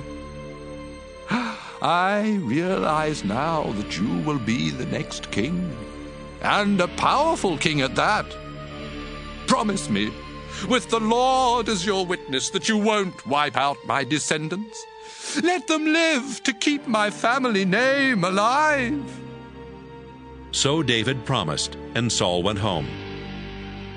David and his men returned to their hideout. 1 Samuel chapter 25. Samuel died, and people from all over Israel gathered to mourn for him when he was buried at his home in Ramah. Meanwhile, David moved his camp to Paran Desert. Nabal was a very rich man who lived in Maon. He owned 3,000 sheep and 1,000 goats, which he kept at Carmel. His wife Abigail was sensible and beautiful, but he was from the Caleb clan and was rough and mean. One day, Nabal was in Carmel, having his servants cut the wool from his sheep. David was in the desert when he heard about it. So he sent 10 men to Carmel with this message for Nabal. I hope that you and your family are healthy, and that all is going well for you. I've heard that you are cutting the wool from your sheep. When your shepherds were with us in Carmel, we didn't harm them, and nothing was ever stolen from them. Ask your shepherds, and they'll tell you the same thing. My servants are your servants, and you are like a father to me. This is a day for celebrating, so please be kind and share some of your food with us." David's men went to Nabal and gave him David's message. Then they waited for Nabal's answer. This is what he said. "Who does this David think he is? That son of Jesse is just one more slave on the run from his master, and there are too many of them these days. What makes you think I'll take my bread, my water, and the meat that I've cooked for my own servants and give it to you? Besides, I'm not sure that David sent you." The men returned to their camp and told David everything Nabal had said. "Everybody get your swords!" David ordered. They all strapped on their swords. 200 men stayed behind to guard the camp, but the other 400 followed David. Meanwhile, one of Nabal's servants told Abigail, "David's men were often nearby while we were taking care of the sheep in the fields. They were very good to us. They never hurt us, and nothing was ever stolen from us while they were nearby. With them around day or night, we were as safe as we would have been inside a walled city. David sent some messengers from the desert to wish our master well, but he shouted insults at them. He's a bully who won't listen to anyone. Isn't there something you can do? Please think of something, or else our master and his family and everyone who works for him are all doomed."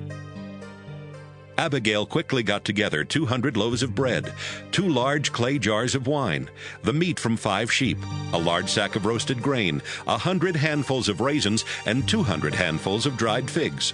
She loaded all the food on donkeys and told her servants, "Take this on ahead, and I'll catch up with you."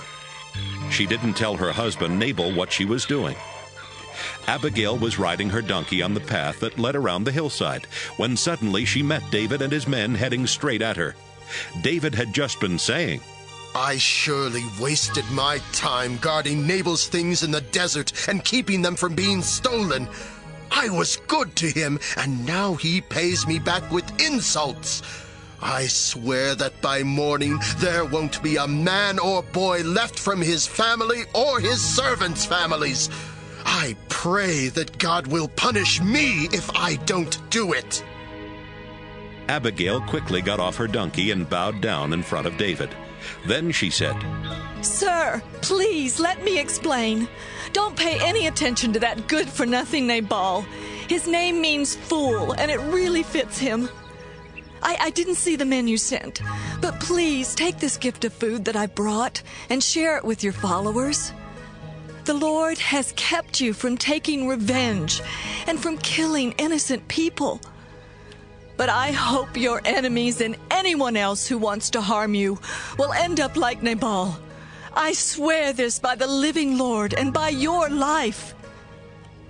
Please forgive me if I say a little more. The Lord will always protect you and your family because you fight for Him. I pray that you won't ever do anything evil as long as you live. The Lord your God will keep you safe when your enemies try to kill you, but He will snatch away their lives quicker than you can throw a rock from a sling. The Lord has promised to do many good things for you, even to make you the ruler of Israel. The Lord will keep His promises to you, and now your conscience will be clear because you won't be guilty of taking revenge and killing innocent people. When the Lord does all those good things for you, please remember me." David told her, "I praise the Lord God of Israel. He must have sent you to meet me today, and you should also be praised. Your good sense kept me from taking revenge and killing innocent people. If you hadn't come to meet me so quickly, every man and boy in Nabal's family and in his servants' families would have been killed by morning. I swear by the living Lord God of Israel who protected you that this is the truth." David accepted the food Abigail had brought. Don't worry, he said. You can go home now. I'll do what you asked. Abigail went back home and found Nabal throwing a party fit for a king. He was very drunk and feeling good, so she didn't tell him anything that night. But when he sobered up the next morning, Abigail told him everything that had happened. Nabal had a heart attack, and he lay in his bed as still as a stone. 10 days later, the Lord took his life. David heard that Nabal had died. I praise the Lord, David said. He has judged Nabal guilty for insulting me. The Lord kept me from doing anything wrong, and he made sure that Nabal hurt only himself with his own evil. Abigail was still at Carmel. So David sent messengers to ask her if she would marry him. She bowed down and said, I would willingly be David's slave and wash his servants' feet. Abigail quickly got ready and went back with David's messengers. She rode on her donkey while 5 of her servant women walked alongside. She and David were married as soon as she arrived. David had earlier married Ahinoam from the town of Jezreel, so both she and Abigail were now David's wives. Meanwhile, Saul had arranged for Michal to marry Paltai, the son of Laish, who came from the town of Galim. 1 Samuel chapter 26. Once again, some people from Ziph went to Gibeah to talk with Saul. David has a hideout in Mount Hakeilah, near Jeshimon, out in the desert, they told him. Saul took 3,000 of Israel's best soldiers and went to look for David there in Ziph desert. Saul set up camp on Mount Hakeilah, which is across the road from Jeshimon. But David was hiding out in the desert. When David heard that Saul was following him, he sent some spies to find out if it was true. Then he sneaked up to Saul's camp. He noticed that Saul and his army commander Abner, the son of Ner, were sleeping in the middle of the camp, with soldiers sleeping all around them. David asked Ahimelech the Hittite and Joab's brother Abishai, Which one of you will go with me into Saul's camp? I will, Abishai answered. That same night, David and Abishai crept into the camp. Saul was sleeping, and his spear was stuck in the ground not far from his head. Abner and the soldiers were sound asleep all around him. Abishai whispered, This time God has let you get your hands on your enemy. I'll pin him to the ground with one thrust of his own spear. Don't kill him, David whispered back. The Lord will punish anyone who kills his chosen king. As surely as the Lord lives, the Lord will kill Saul, or Saul will die a natural death or be killed in battle. But I pray that the Lord will keep me from harming his chosen king. Let's grab his spear and his water jar and get out of here. David took the spear and the water jar, then left the camp. None of Saul's soldiers knew what had happened or even woke up. The Lord had made all of them fall sound asleep. David and Abishai crossed the valley and went to the top of the next hill, where they were at a safe distance. Abner! David shouted toward Saul's army. Can you hear me? Abner shouted back. Who dares disturb the king? Abner! What kind of a man are you? David replied. Aren't you supposed to be the best soldier in Israel? Then why didn't you protect your king? Anyone who went into your camp could have killed him tonight. You're a complete failure. I swear by the living Lord that you and your men deserve to die for not protecting the Lord's chosen king. Look and see if you can find the king's spear and the water jar that were near his head. Saul could tell it was David's voice, and he called out, David, my son! Is that you?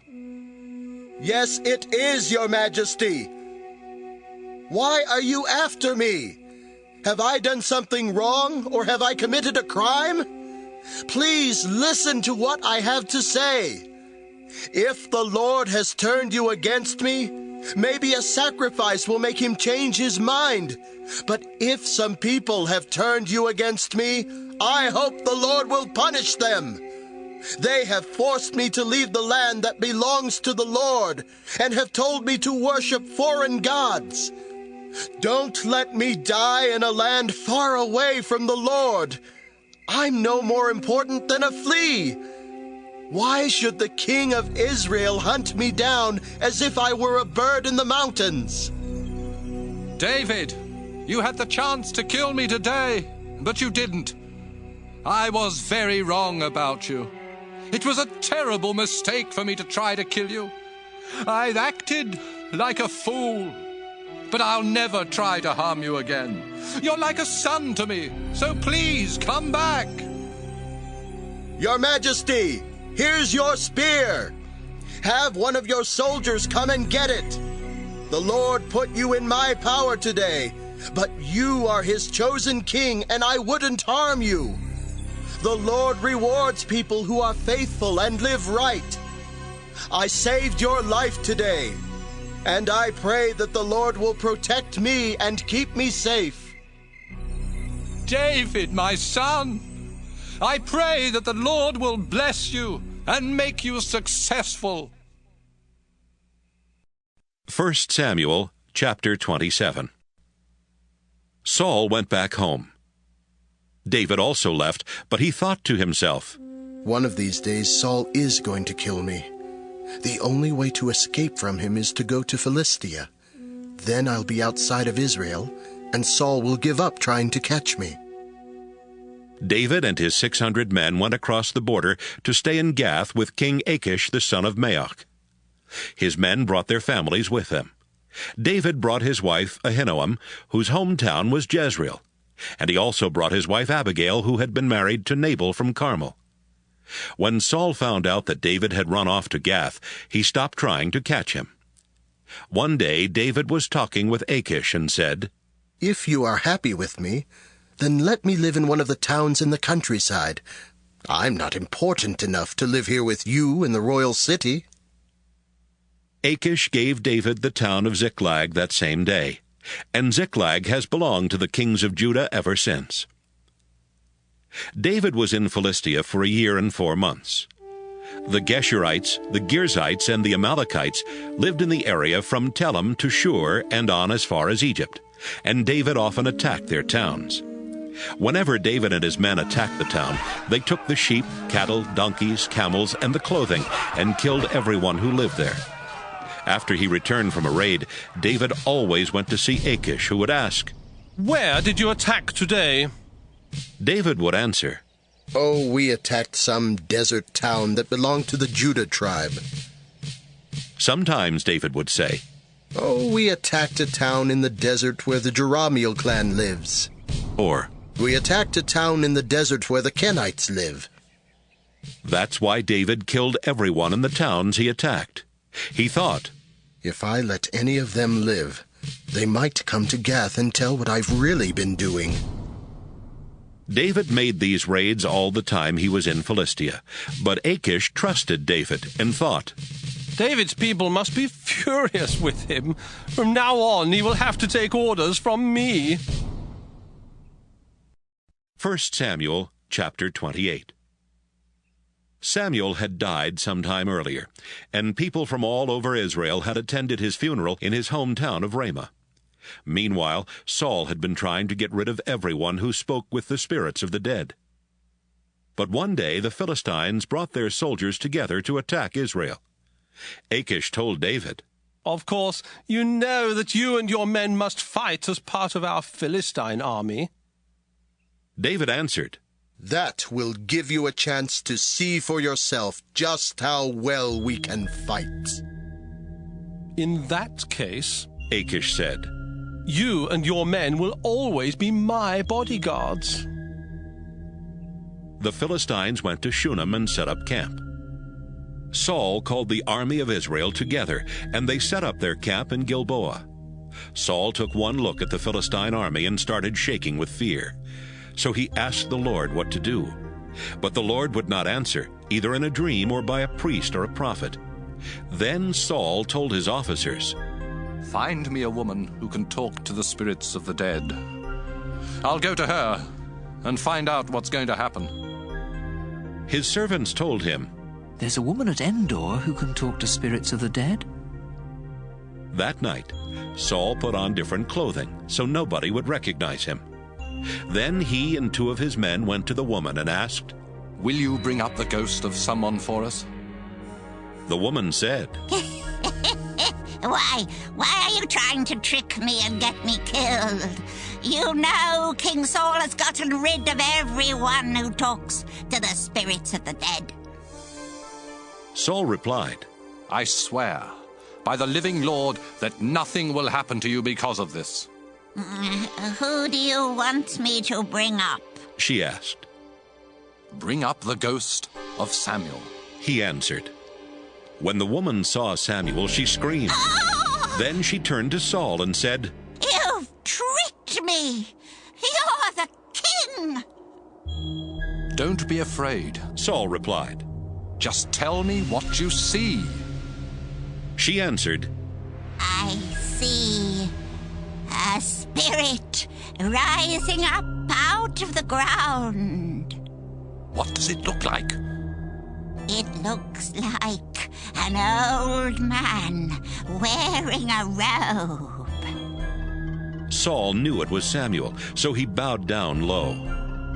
"Why are you bothering me by bringing me up like this?" Samuel asked. "I'm terribly worried," Saul answered.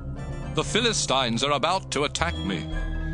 God has turned his back on me and won't answer any more by prophets or by dreams. What should I do?" Samuel said, "If the Lord had turned away from you and is now your enemy, don't ask me what to do. I've already told you. The Lord has sworn to take the kingdom from you and give it to David, and that's just what he's doing. When the Lord was angry with the Amalekites, he told you to destroy them, but you didn't do it. That's why the Lord is doing this to you. Tomorrow the Lord will let the Philistines defeat Israel's army. Then you and your sons will join me down here in the world of the dead." At once, Saul collapsed and lay stretched out on the floor, terrified at what Samuel had said. He was weak because he had not eaten anything since the day before. The woman came over to Saul, and when she saw that he was completely terrified, she said, "Your Majesty, I listened to you and risked my life to do what you asked. Now, please, listen to me. Let me get you a little something to eat. It will give you strength for your walk back to camp." "No, I won't eat." But his officers and the woman kept on urging Saul until he finally agreed. He got up off the floor and sat on the bed. Right away, the woman killed a calf that she had been fattening up. She cooked part of the meat and baked some thin bread. Then she served the food to Saul and his officers, who ate and left before daylight. 1 Samuel, chapter 29. The Philistines had brought their whole army to Aphek, while Israel's army was camping near Jezreel Spring. The Philistine rulers and their troops were marching past the Philistine army commanders in groups of 100 and 1,000. When David and his men marched by at the end with Achish, the commanders said, "What are those worthless Israelites doing here?" "They are David's men," Achish answered. "David used to be one of Saul's officers, but he left Saul and joined my army a long time ago. I've never had even one complaint about him." The Philistine army commanders were angry and shouted, "Send David back to the town you gave him. We won't have him going into the battle with us. He could turn and fight against us. Saul would take David back as an officer if David brought him the heads of our soldiers. The Israelites even dance and sing. Saul has killed 1,000 enemies. David has killed 10,000 enemies." Achish called David over and said, "I swear by the living Lord that you've been honest with me, and I want you to fight by my side. I don't think you've done anything wrong from the day you joined me until this very moment. But the other Philistine rulers don't want you to come along. Go on back home and try not to upset them." "But what have I done?" David asked. Do you know of anything I've ever done that would keep me from fighting the enemies of my king? Achish said, I believe you're as good as an angel of God. But our army commanders have decided that you can't fight in this battle. You and your troops will have to go back to the town I gave you. Get up and leave tomorrow morning as soon as it's light. I'm pleased with you, so don't let any of this bother you. David and his men got up early in the morning and headed back toward Philistia, while the Philistines left for Jezreel. 1 Samuel chapter 30. It took David and his men 3 days to reach Ziklag. But while they had been away, the Amalekites had been raiding in the desert around there.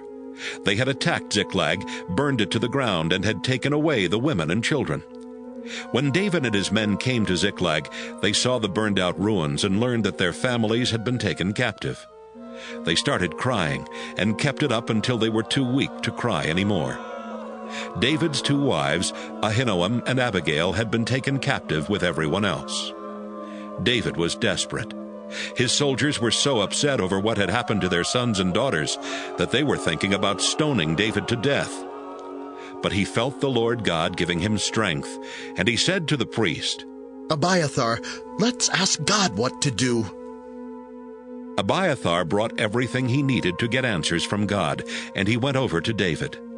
Then David asked the Lord, Should I go after the people who raided our town? Can I catch up with them? Go after them, the Lord answered. You will catch up with them, and you will rescue your families. David led his 600 men to Besor Gorge, but 200 of them were too tired to go across. So they stayed behind while David and the other 400 men crossed the gorge. Some of David's men found an Egyptian out in a field and took him to David. They gave the Egyptian some bread, and he ate it. Then they gave him a drink of water, some dried figs, and 2 handfuls of raisins. This was the first time in 3 days he had tasted food or water. Now he felt much better. Who is your master? David asked. And where do you come from? I'm from Egypt. The young man answered. I'm the servant of an Amalekite, but he left me here 3 days ago because I was sick. We had attacked some towns in the desert where the Kerethites live, in the area that belongs to Judah, and in the desert where the Caleb clan lives. And we burned down Ziklag. Will you take me to those Amalekites? David asked. Yes, I will, if you promise with God as a witness that you won't kill me or hand me over to my master. He led David to the Amalekites. They were eating and drinking everywhere, celebrating because of what they had taken from Philistia and Judah. David attacked just before sunrise the next day and fought until sunset. 400 Amalekites rode away on camels, but they were the only ones who escaped. David rescued his 2 wives and everyone else the Amalekites had taken from Ziklag. No one was missing, young or old, sons or daughters. David brought back everything that had been stolen, including their livestock. David also took the sheep and cattle that the Amalekites had with them, but he kept these separate from the others. Everyone agreed that these would be David's reward. On the way back, David went to the 200 men he had left at Besor Gorge because they had been too tired to keep up with him. They came toward David and the people who were with him. When David was close enough, he greeted the 200 men and asked how they were doing. Some of David's men were good-for-nothings, and they said, Those men didn't go with us to the battle, so they don't get any of the things we took back from the Amalekites. Let them take their wives and children and go. But David said, My friends, don't be so greedy with what the Lord has given us. The Lord protected us and gave us victory over the people who attacked. Who would pay attention to you anyway? Soldiers who stay behind to guard the camp get as much as those who go into battle. David made this a law for Israel, and it has been the same ever since. David went back to Ziklag with everything they had taken from the Amalekites. He sent some of these things as gifts to his friends who were leaders of Judah and told them, We took these things from the Lord's enemies. Please accept them as a gift. This is a list of the towns where David sent gifts: Bethel, Ramoth in the southern desert, Jattir, Aroer, Siphmoth, Eshtemoa, Rachel, the towns belonging to the Jerahmeelites and the Kenites, Hormah, Borashan, Athek, and Hebron. He also sent gifts to the other towns where he and his men had traveled. 1 Samuel chapter 31. Meanwhile, the Philistines were fighting Israel at Mount Gilboa. Israel's soldiers ran from the Philistines, and many of them were killed. The Philistines closed in on Saul and his sons, and they killed his sons Jonathan, Abinadab, and Malchishua. The fighting was fierce around Saul, and he was badly wounded by enemy arrows. Saul told the soldier who carried his weapons, "Kill me with your sword. I don't want those worthless Philistines to torture me and make fun." But the soldier was afraid to kill him. Saul then took out his own sword. He stuck the blade into his stomach and fell on it. When the soldier knew that Saul was dead, he killed himself in the same way. Saul was dead. His 3 sons were dead, and the soldier who carried his weapons was dead. They and all his soldiers died on that same day. The Israelites on the other side of Jezreel Valley and the other side of the Jordan learned that Saul and his sons were dead. They saw that the Israelite army had run away, so they ran away too, and the Philistines moved into the towns the Israelites had left behind. The day after the battle, when the Philistines returned to the battlefield to take the weapons of the dead Israelite soldiers, they found Saul and his 3 sons lying dead on Mount Gilboa. The Philistines cut off Saul's head and pulled off his armor. Then they put his armor in the temple of the goddess Astarte, and they nailed his body to the city wall of Bethshan. They also sent messengers everywhere in Philistia to spread the good news in the temples of their idols and among their people. The people who lived in Jabesh and Gilead heard what the Philistines had done to Saul's body. So one night, some brave men from Jabesh went to Bethshan. They took down the bodies of Saul and his sons, then brought them back to Jabesh and burned them. They buried the bones under a small tree in Jabesh, and for 7 days they went without eating to show their sorrow.